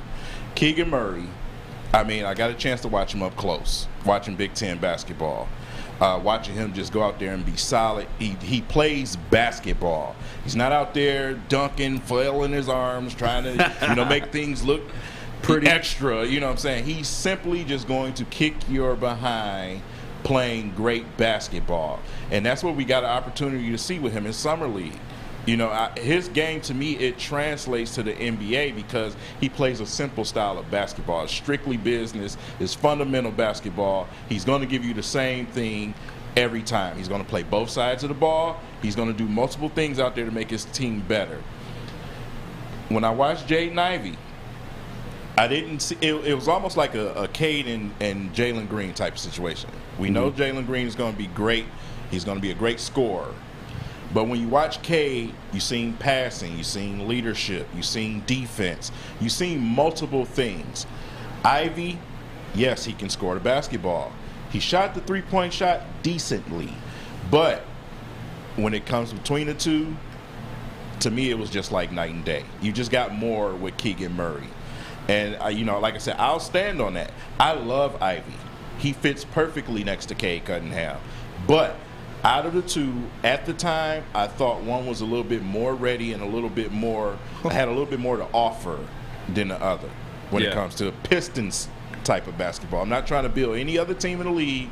I'm talking about Pistons basketball. We play both ends of the court, here in Detroit. So I thought that was important. Yeah. No, 100%. I think with a guy like that, too, you're guarding multiple positions as well. My bad, Spinny. No, you're good. You're good. Where I saw Keegan Murray was that he could fit a need for this team. Like, we needed a stretch four or a big like that. But I wasn't on Keegan Murray because I don't think his ceiling was as high as the rest of the guys around there. I thought Ivey was going at 4. So I wanted Shaden Sharp because I thought Ivey wouldn't be there. But I did say Ivey was the best guard in this draft. So him falling to 5 was great for us. But with Keegan Murray, it was like, I don't want to draft a role player at 5. I don't see him having the ceiling to be a star. Like where Jaden Ivey has that ceiling to where he can be a star potential. He can be the Robin to Kate's Batman. To where I think that was what sold me, was that, like, we talked about this a lot. It depended on which way you wanted to go. If you wanted to go like Boston Celtics style, where you get the 1-2 and then put good players around to complement them, or same with like Golden State, you get the 1-2 punch or something like that, or you want to go the Dallas Mavericks style, where you get Luka and then you surround him with shooters and stuff and have Luka run the show. And so they obviously want that 1-2 punch and then add pieces on top of that. So I love Jaden. I think I agree with you. Like he's a great fit with Cade Cunningham. It's like that thunder and lightning kind of thing. So I'm happy they got him. I really didn't think he would be there. I thought Kings draft a guard every year. I was like, there's no way they're not taking Jaden Ivey, but they didn't, and we got him. So I was happy for that. You said it's a perfect fit next to Cade, and that was actually my beef because I didn't like the fit as much because I feel like Jaden's a guy who needs the ball in his hands to operate. I feel like he's better as the main guy versus like the Robin, the Cade. And I like Cade with the ball in his hands majority of the time too because I feel like he's a better playmaker. I mean, one of the marks on Jaden's scouting report was the turnovers. Sometimes it was some sloppy play, and we saw that even in summer league to an extent too. Where do you see it as like a fit alongside Cade? Simply because of his play style. Like I said, I think with his mentality, Jaden Ivey is not a selfish guy.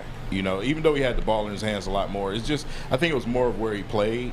In a league, playing with a Cade Cunningham, playing with a Sadiq Bey, I think he fits in like a glove. I don't think he's going to have an issue not having the ball in his hands all the time. He'll have a more open court, more opportunities for him to make plays. We've seen it in the limited time in Summer League. He was willing to go out there and throw alley-oops, try to help other players out there while he was out there. I think you're going to get the same thing out of him. My only thing with Ivey is on the defensive side of the ball, I want him to get the same effort. You know what I'm saying? And that's one of the things that Troy Weaver and Dwayne Casey mentioned. Coming here, you're going to have to play both sides of the basketball. Yeah. And when I watched him on tape, a lot of moments where I seen him take off plays. You know what I'm saying? So that's my only concern with Jaden Ivey. I don't have no problem with him, with Cade Cunningham. I think they'll work fine together. Cade, we already know, is not selfish. And if Ivey doesn't start right away, him and Killian Hayes off the bench, I think they'll play well together. Like I said, we've seen the example of it. But Ivey's going to fit just fine. It's nothing to worry about as far as having a basketball in your hand. It's not going to take a bunch of possessions away from Cade. It's a lot of basketballs to go around. Cade, to me, I don't think he's more concerned with being a 30-plus point scorer. You know what I'm saying? He wants to win basketball games. So when you bring a guy in with Ivey, you take a lot of the. We've seen Cade Cunningham get quadruple team. Yeah. You know what I'm saying? You can't do those type of things when you have Ivey and Sadiq Bey to deal with, plus Bagley, and you have Duren, Stewart, whoever it is at that 5 spot. This you know, motherfucker's catching spitting. lives. Yeah, catching lives. So, like I said, they fit well together. Troy Weaver's doing an excellent job taking his time and building his team right, like good franchises do it, instead of trying to do it overnight. Yeah. If I may, just real quick too, as a rehabbing Jaden Ivey truther, a lot of things changed for me once he did get drafted to the Pistons, and I saw those tears flowing out of his face. I seen that there's like a passion to play ball, and there's a commitment to the city of Detroit specifically because he does have the family history. And I'm not doing it as like a slappy way to sell like fan season tickets and stuff like that. Those tears were like falling. You know what I'm saying? Yeah. In every single like, interview afterward, and he said it multiple times, even leading up to the draft. Yeah. Even on Team Z in the airport, I want to be in Detroit. I want to be in Detroit. And Dwayne Casey, Troy Weaver, they challenged him to play that defense. Yes. And just me knowing that he has that passion, one, to win. You see the lock screen on his phone talking about how he wants to do this, wants to do that. Which, I mean, I think everyone does that. You know what I'm saying? I want to lose 60 pounds in there somewhere. Not playing. But no, nonetheless, though, like, I just feel like there's a true passion to play ball, winning ball specifically. And just knowing that the leadership in front of him, that be Casey, Weaver, and even Cade, is you got to do this, you got to do that. And I think he's willing to, suit those roles for sure in order for it to result in wins. And that's what changed my opinion ultimately too. Yeah. And like you said, they challenged him to do that. That was one of the first things Troy Weaver and Dwayne Casey both did, was walk up to him and challenge him to be an elite defender. And he has the athleticism, the lateral quickness, the length to do that in this league. So I think he can if he really puts his mind to it. And I was on the morning show at a Big Boy, one of our outings at Big Boy, and Adam asked me, like, what do you think is the best fit for Cade Cunningham in this draft? And I said, I really don't think there is a bad fit for Cade Cunningham, because he will adapt his style. He will play with anybody no matter what. Like you said, King, he wants to go out there and win. He's not worried about getting 30 points a game. So I think they're gonna play very well. And again, like you said, having Jaden Ivey in that starting lineup with him puts so much pressure on the rim, having an athlete of that caliber, that you can't double team Cade Cunningham more than Kevin Durant. It's ridiculous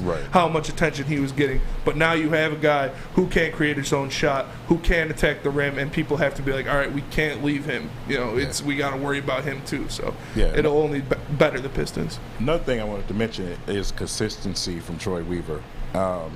They value defense a lot higher than a lot of fans think.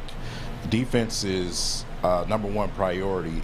If I'm looking at it from the way that they're building this team and, the consistency of what he gives in interviews, they want to build the Pistons. He says it all the time. I want to build the Pistons. So telling Jaden Ivey, hey, you come in here, you got to play defense. We got a guy on the team already in Hamidou Diallo, who's a rim slasher, who plays defense. So defense first, and then comes the offense, the scoring, and everything else. He's adding the pieces to make them more successful on offense, but right now, defense is the focus at this stage of where the Pistons are. Yeah, like I sent these stats to Eazy I saw on Twitter the other night that, like, I knew, Hamidou played defense like that, but he's top 4 in rim defense for guards in the NBA. And Isaiah Stewart was top 10 in rim defenders for bigs in the NBA. So I was like, wow, like, they are building it from, how Detroit championship teams were built. Right. With a great backcourt and playing great defense. So you got to go defense. This is Detroit. Yes. This is Detroit. You got to go defense. You got to be able to stop guys from scoring. They're not going to let you go to the free throw line 85,000 times like some other teams. Cade couldn't even get there 2 times a game. Oh, man. So, what I'm saying? You got to go out there and defend, man. That is just what it is. Detroit basketball is defense first, and then the defense take care of the offense. Yeah. And I think that's what he's trying to build. And I love what Troy Weaver is doing, man. Excellent job. For sure. Troy's a smart guy. He's a real smart guy. And, if you're a smart guy, you should go to Lady Jane's to get your hair cut, because it's the only place. It's the only place where you can do it. It's a game on team. Because as you know, we broadcast this show live from the headquarters of Lady Jane's Haircuts for Men in Birmingham. It's definitely awesome. When I get off the air, if I'm trying to clean up my dead ends, maybe take an inch or 2 off, I can sit in one of those chairs, and I know my girls Megan or Alyssa will take care of me. I highly recommend you get to a Lady Jane's Haircuts for Men near you and let them treat you like a king as well. Shout out everything king. They are open 10 to 8, 7 days Shout a week. out. You can walk in anytime, relax, watch your favorite team play, and before you know it, your hair will be game ready. So get into Lady Jane's. Like I said, open 10 to 8, 7 days a week. You can walk in anytime because at Lady Jane's, it's wicked awesome. We are the Woodward Heavyweights with Everything King, and we will be right back. The sports marketing agency would not be who we are without great community partners like Higuera Health and Carol Zaniga. It's an awesome opportunity to partner with your organization. Higuera Health is a comprehensive behavioral health organization. We serve children through older adults with mental health, substance use, and developmental disabilities across Western Wayne counties, and really excited to now be in Downriver communities as well. Give us a call at 734-458-4601. You don't have to go to the beach, man. You don't have to get your butt crack full of sand. You just need a little chili peppers, man, to get that glowing beach chili peppers tan. Woo! With 26 locations in the Metro Detroit area and more coming, Chili Peppers Tanning is where you'll find the cleanest salons in the D. Join the Pepper Club for the best deals on unlimited tanning. Head to chilipepperstanning.com. You just need a little chili peppers, man. Odds Trader. OddsTrader.com is the number one site for your game We day the bets, best. play-by-play updates, and live We the scores, best. and the best price in every game for multiple sports books. Go to Another one. OddsTrader.com right now for your best bet. God did. Guys, if you're gambling, okay, we good. Let's go. Welcome back to the Woodward Heavyweights. I'm your boy Eazy, join my man Spin Mo Rex. What up, though? And we got a fellow heavyweight in the room with us, Everything King. Join us. What's The good? man himself. Hey. All right, man. We talking Detroit Pistons. We got over the Jaden Ivey hump. King and myself. I want to move on to the guys that actually on the team. We got another rookie that's highly touted out of this draft class, and it was Jalen Duren. And Spinny and I had a conversation. I think it was last week. It may have been with Sean Murphy too. But who do you think contributes more to winning, like as a rookie right away for us this year? Jaden or Jalen? Oh man, that's tough because Jaden. I've been trying to get him. I've been trying to get him to this topic for a week, and he said, "No, it's Jaden weak." is. We said it. I would say Jaden from the 2 spot right away because we all know who started next to K last season. I don't want to say his name. I'm with you. I think Cade and Jaden right away are more of a polarizing figure out there. When it comes to a guy like Duren, with the guys in front of him, I don't know if he's going to crack that starting lineup, in the time that we think he is. And, Noel is Noel. He's a second guy on many teams in the league. Mm-hmm. But for this team, I think Noel probably edges out Duren as far as getting those minutes. They're going to take their time with Duren. Duren is 18. You know what I'm saying? Unless Duren is just blowing the world away in camp and in preseason and doing things like that, I think you look at a Noel situation. You got Olynyk on the team so far. Still right now. You have still right now. Still trying to get away. Still that you Kojo, got go. Isaiah Stewart. He showed that he can have a possibility to spread the court a little bit, shoot the three a little bit. So maybe you could move him to a 4. He's undersized, but you just brung up his defensive, prowess. Yeah. So, like I said, I think Duren right now, currently, is still that number 3 guy as far as bigs at that 5 position. So, we'll see. We'll see what we can get out of training camp and preseason, see how ready he is. But once again, he's 18. Yes. He's 18 years old. Crazy.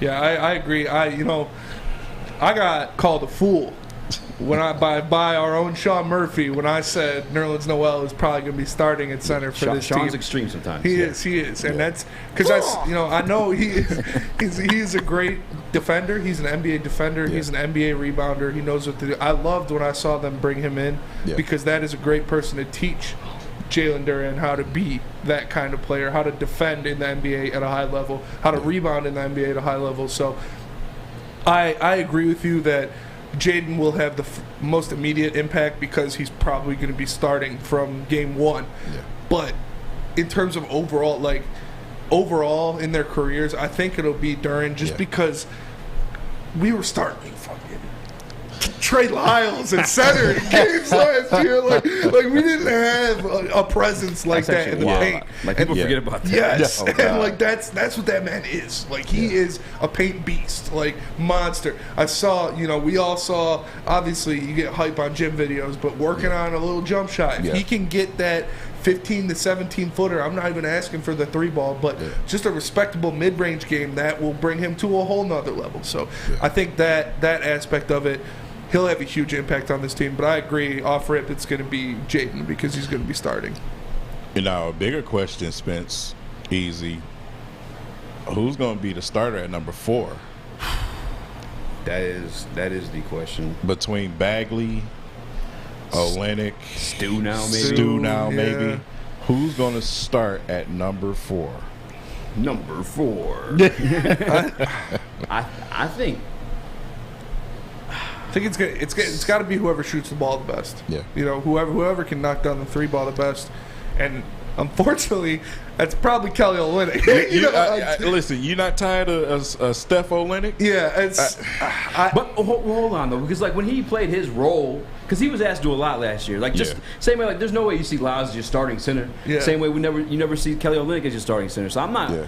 I don't want to kill Olynyk for like. Because he put in a tough situation. You know what I'm saying? Like, and now he's in a role where he could probably just chill around. I don't think Olynyk will be the start. I don't want to see Olynyk be the starter. I'll say that. Yeah, hell but no. He is the best shooter out of the 3 of them. Yeah. I think they're going to start rocking. Start off the season with Beef Stew rocking that 4th spot because they've been kind of grooming him to do that. And we'll see. But man, it's tough because him and Bagley, they need to prove a lot with that jumper before I can be like, that's our 4. Hey, get ready for a starting lineup of Cade, Rodney McGruder. Ayo, chill with that, man. Honestly, I talked about like going small, like rocking with a Cade, Ivey, Livers, Sadiq, and then 5, whoever your 5 is lineup. Like, because I know Coach Casey loves 3-guard lineups, so we could see something like that possible. Maybe not every game, but situationally or depending on who we're playing that. The earring is coming back. I'm down. But it's tough. That 4th spot is still a mystery. It really is. I got you on sus. You had your hand up, man. You're a big hoop guy. I want to hear what you got. Yeah. Who starts 4? And open the door so King can hear you. He'll not have doors open. No, I can hear. All right. So it's got to say it with your chest. Say it with your chest. So listen, louder. What Spencer brought up was a good point. What Spencer brought up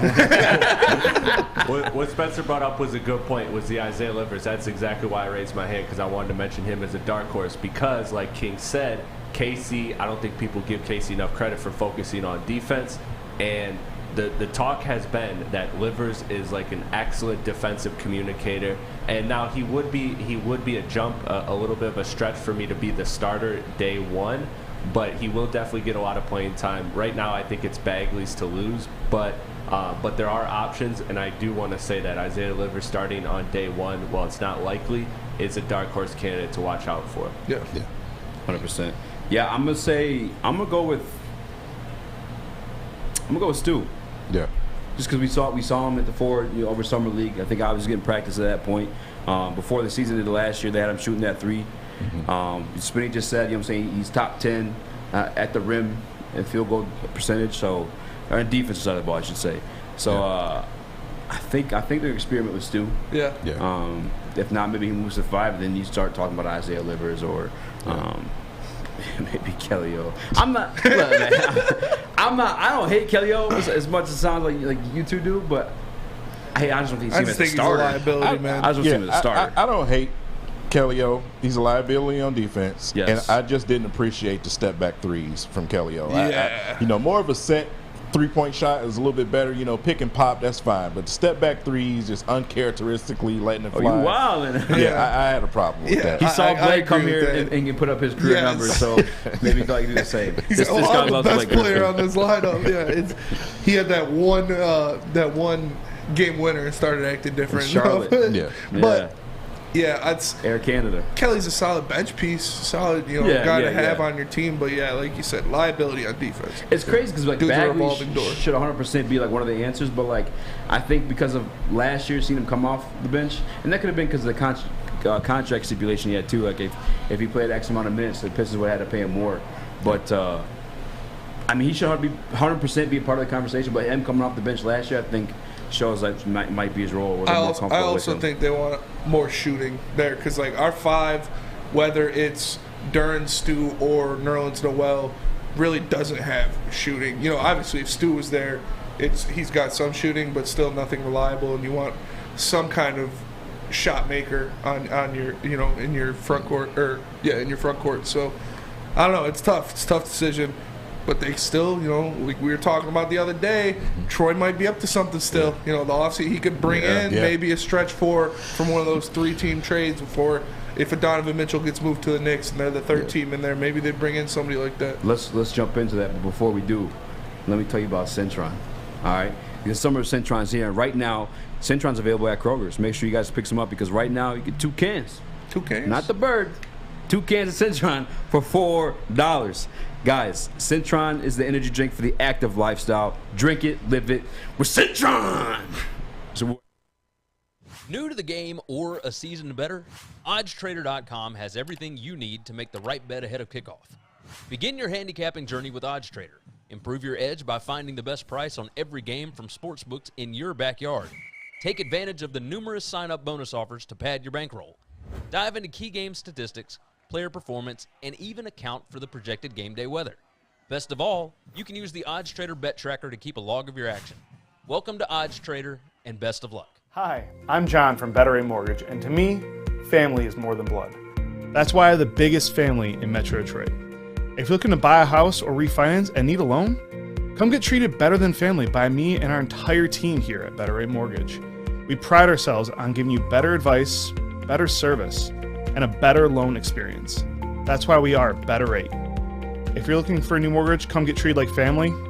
Actually, better with Better Rate Mortgage. Visit us at mybetterrate.com or call at 248-480-4467 today.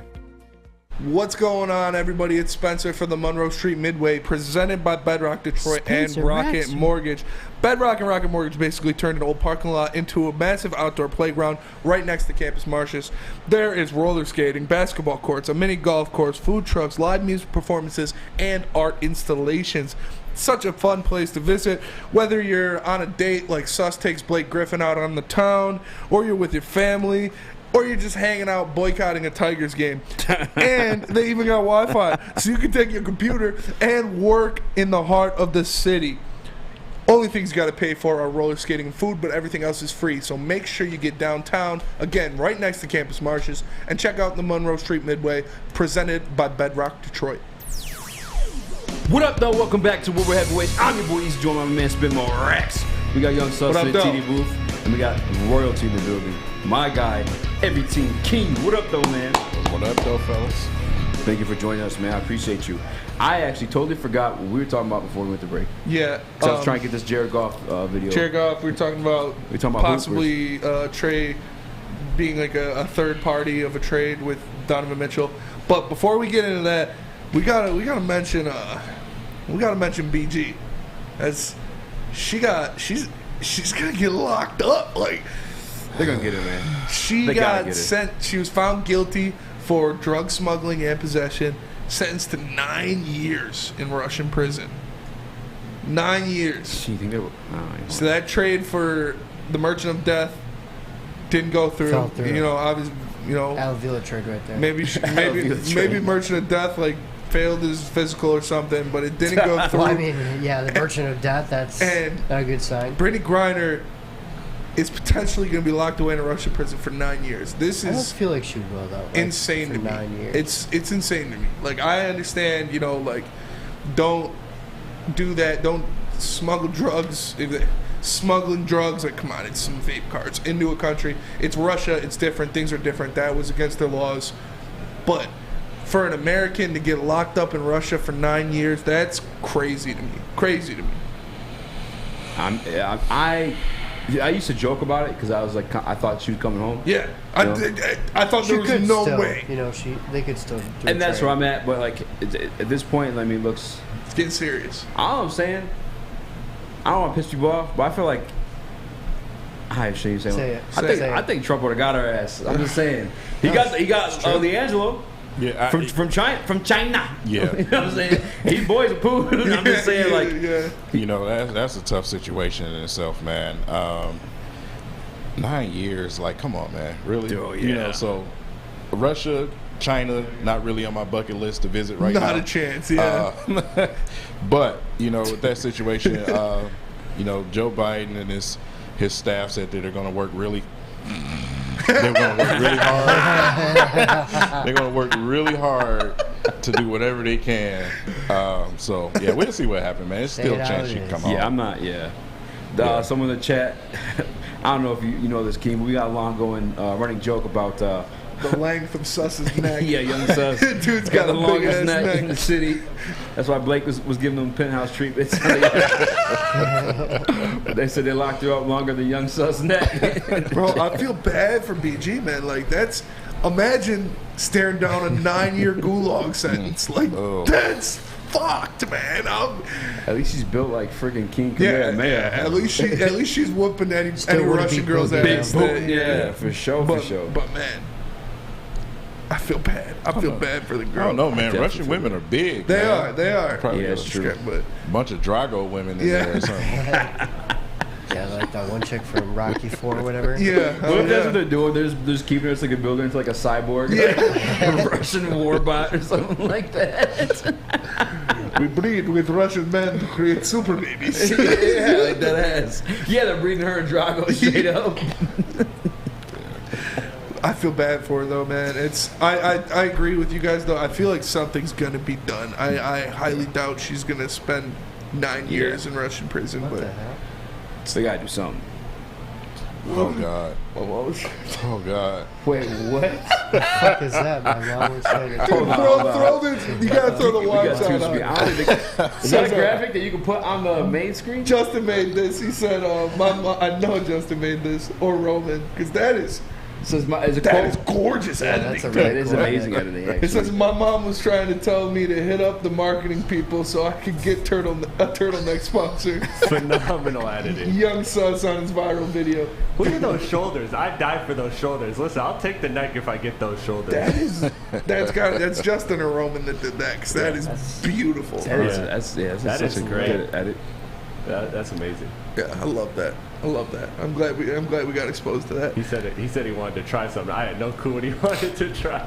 But chill. Yeah, that's why you're obsessed with everything you say, bro. Braylen's in the chat saying that their quarterback would have 47 picks. Facts. Now, I feel more comfortable with Goff than the young Suss. I'll tell you that. But young Suss wouldn't have a problem seeing over the defense. Oh God, 100%. You're right. So you got that on there. But the fake Captain America in Texas gear. But we also have some news about Jake Paul. And Jake Paul is supposed to fight Andrew Tate. Well, they're working on it. They're working on it. It's in talks, and like he was a kickboxer. He was kickboxer. I have no idea who Andrew Tate was until like boom, he's everywhere. He's on every other reel you go down. He's doing all these. He's taking over TikTok. Doesn't even have a TikTok account. Aiden Ross says he pays him $30K for a stream. Like Aiden pays Andrew Tate $30K to come on a stream with him just because he's popping. Because he did that masculine course or whatever, the course you gotta watch for success. You know. Yeah. And then it's like he gives. You know what's crazy? Weird advice. That's how he started popping, because in that course, whatever, he tells you how to like secondary market or third party market to build like your social media accounts, and he's somehow taking clips from like a bigger show or something that he said. So he said, "Here's my stuff you could use," and that's what people start doing. They're making TikToks of him, and then this just blew up. What a genius, bro. Okay, so if you guys want to blow up online, all you got to do is start taking Heavyweights clips and posting them everywhere. Just post them everywhere. Spam everybody. But yeah, we're coming down to it here. Heavyweights and Everything King, just clip them up. Last couple minutes, Heavyweights and Everything King. A lot of clippable content. But before I sign off for us, I do want to give a birthday shout out one more time. to my pops. It's his birthday today. He turned Shout 70 out. years old today. Love you, Pops. I'll see you in a little bit. That, you know, you're the man. You made me the man I am today. I wouldn't be here without you. I appreciate you endlessly. So Thanks for happy banging birthday, his mom, Pops. Well, with that being said, this is the end of the show. You know what time it is. We got to wrap it up. We appreciate you Shout guys out to for Everything liking, King for coming through, commenting, supporting. Shout out Everything King for holding it down, dropping some knowledge on us. Shout out to Ryan Lentz earlier for being the biggest Austin Meadows stan I've ever met in my life. Giving Nips his first And L. make sure you guys like, subscribe, share, tell your friends, tell your family, make a fake account for your grandma, have her watch the heavyweights. For my boy Eazy to the left of me, for Young Sus in the booth, for Cheese Nips in the audio booth, for Everything King on the couch. My name is Spencer. We are the Woodward Heavyweights, and we will catch you guys tomorrow. Peace.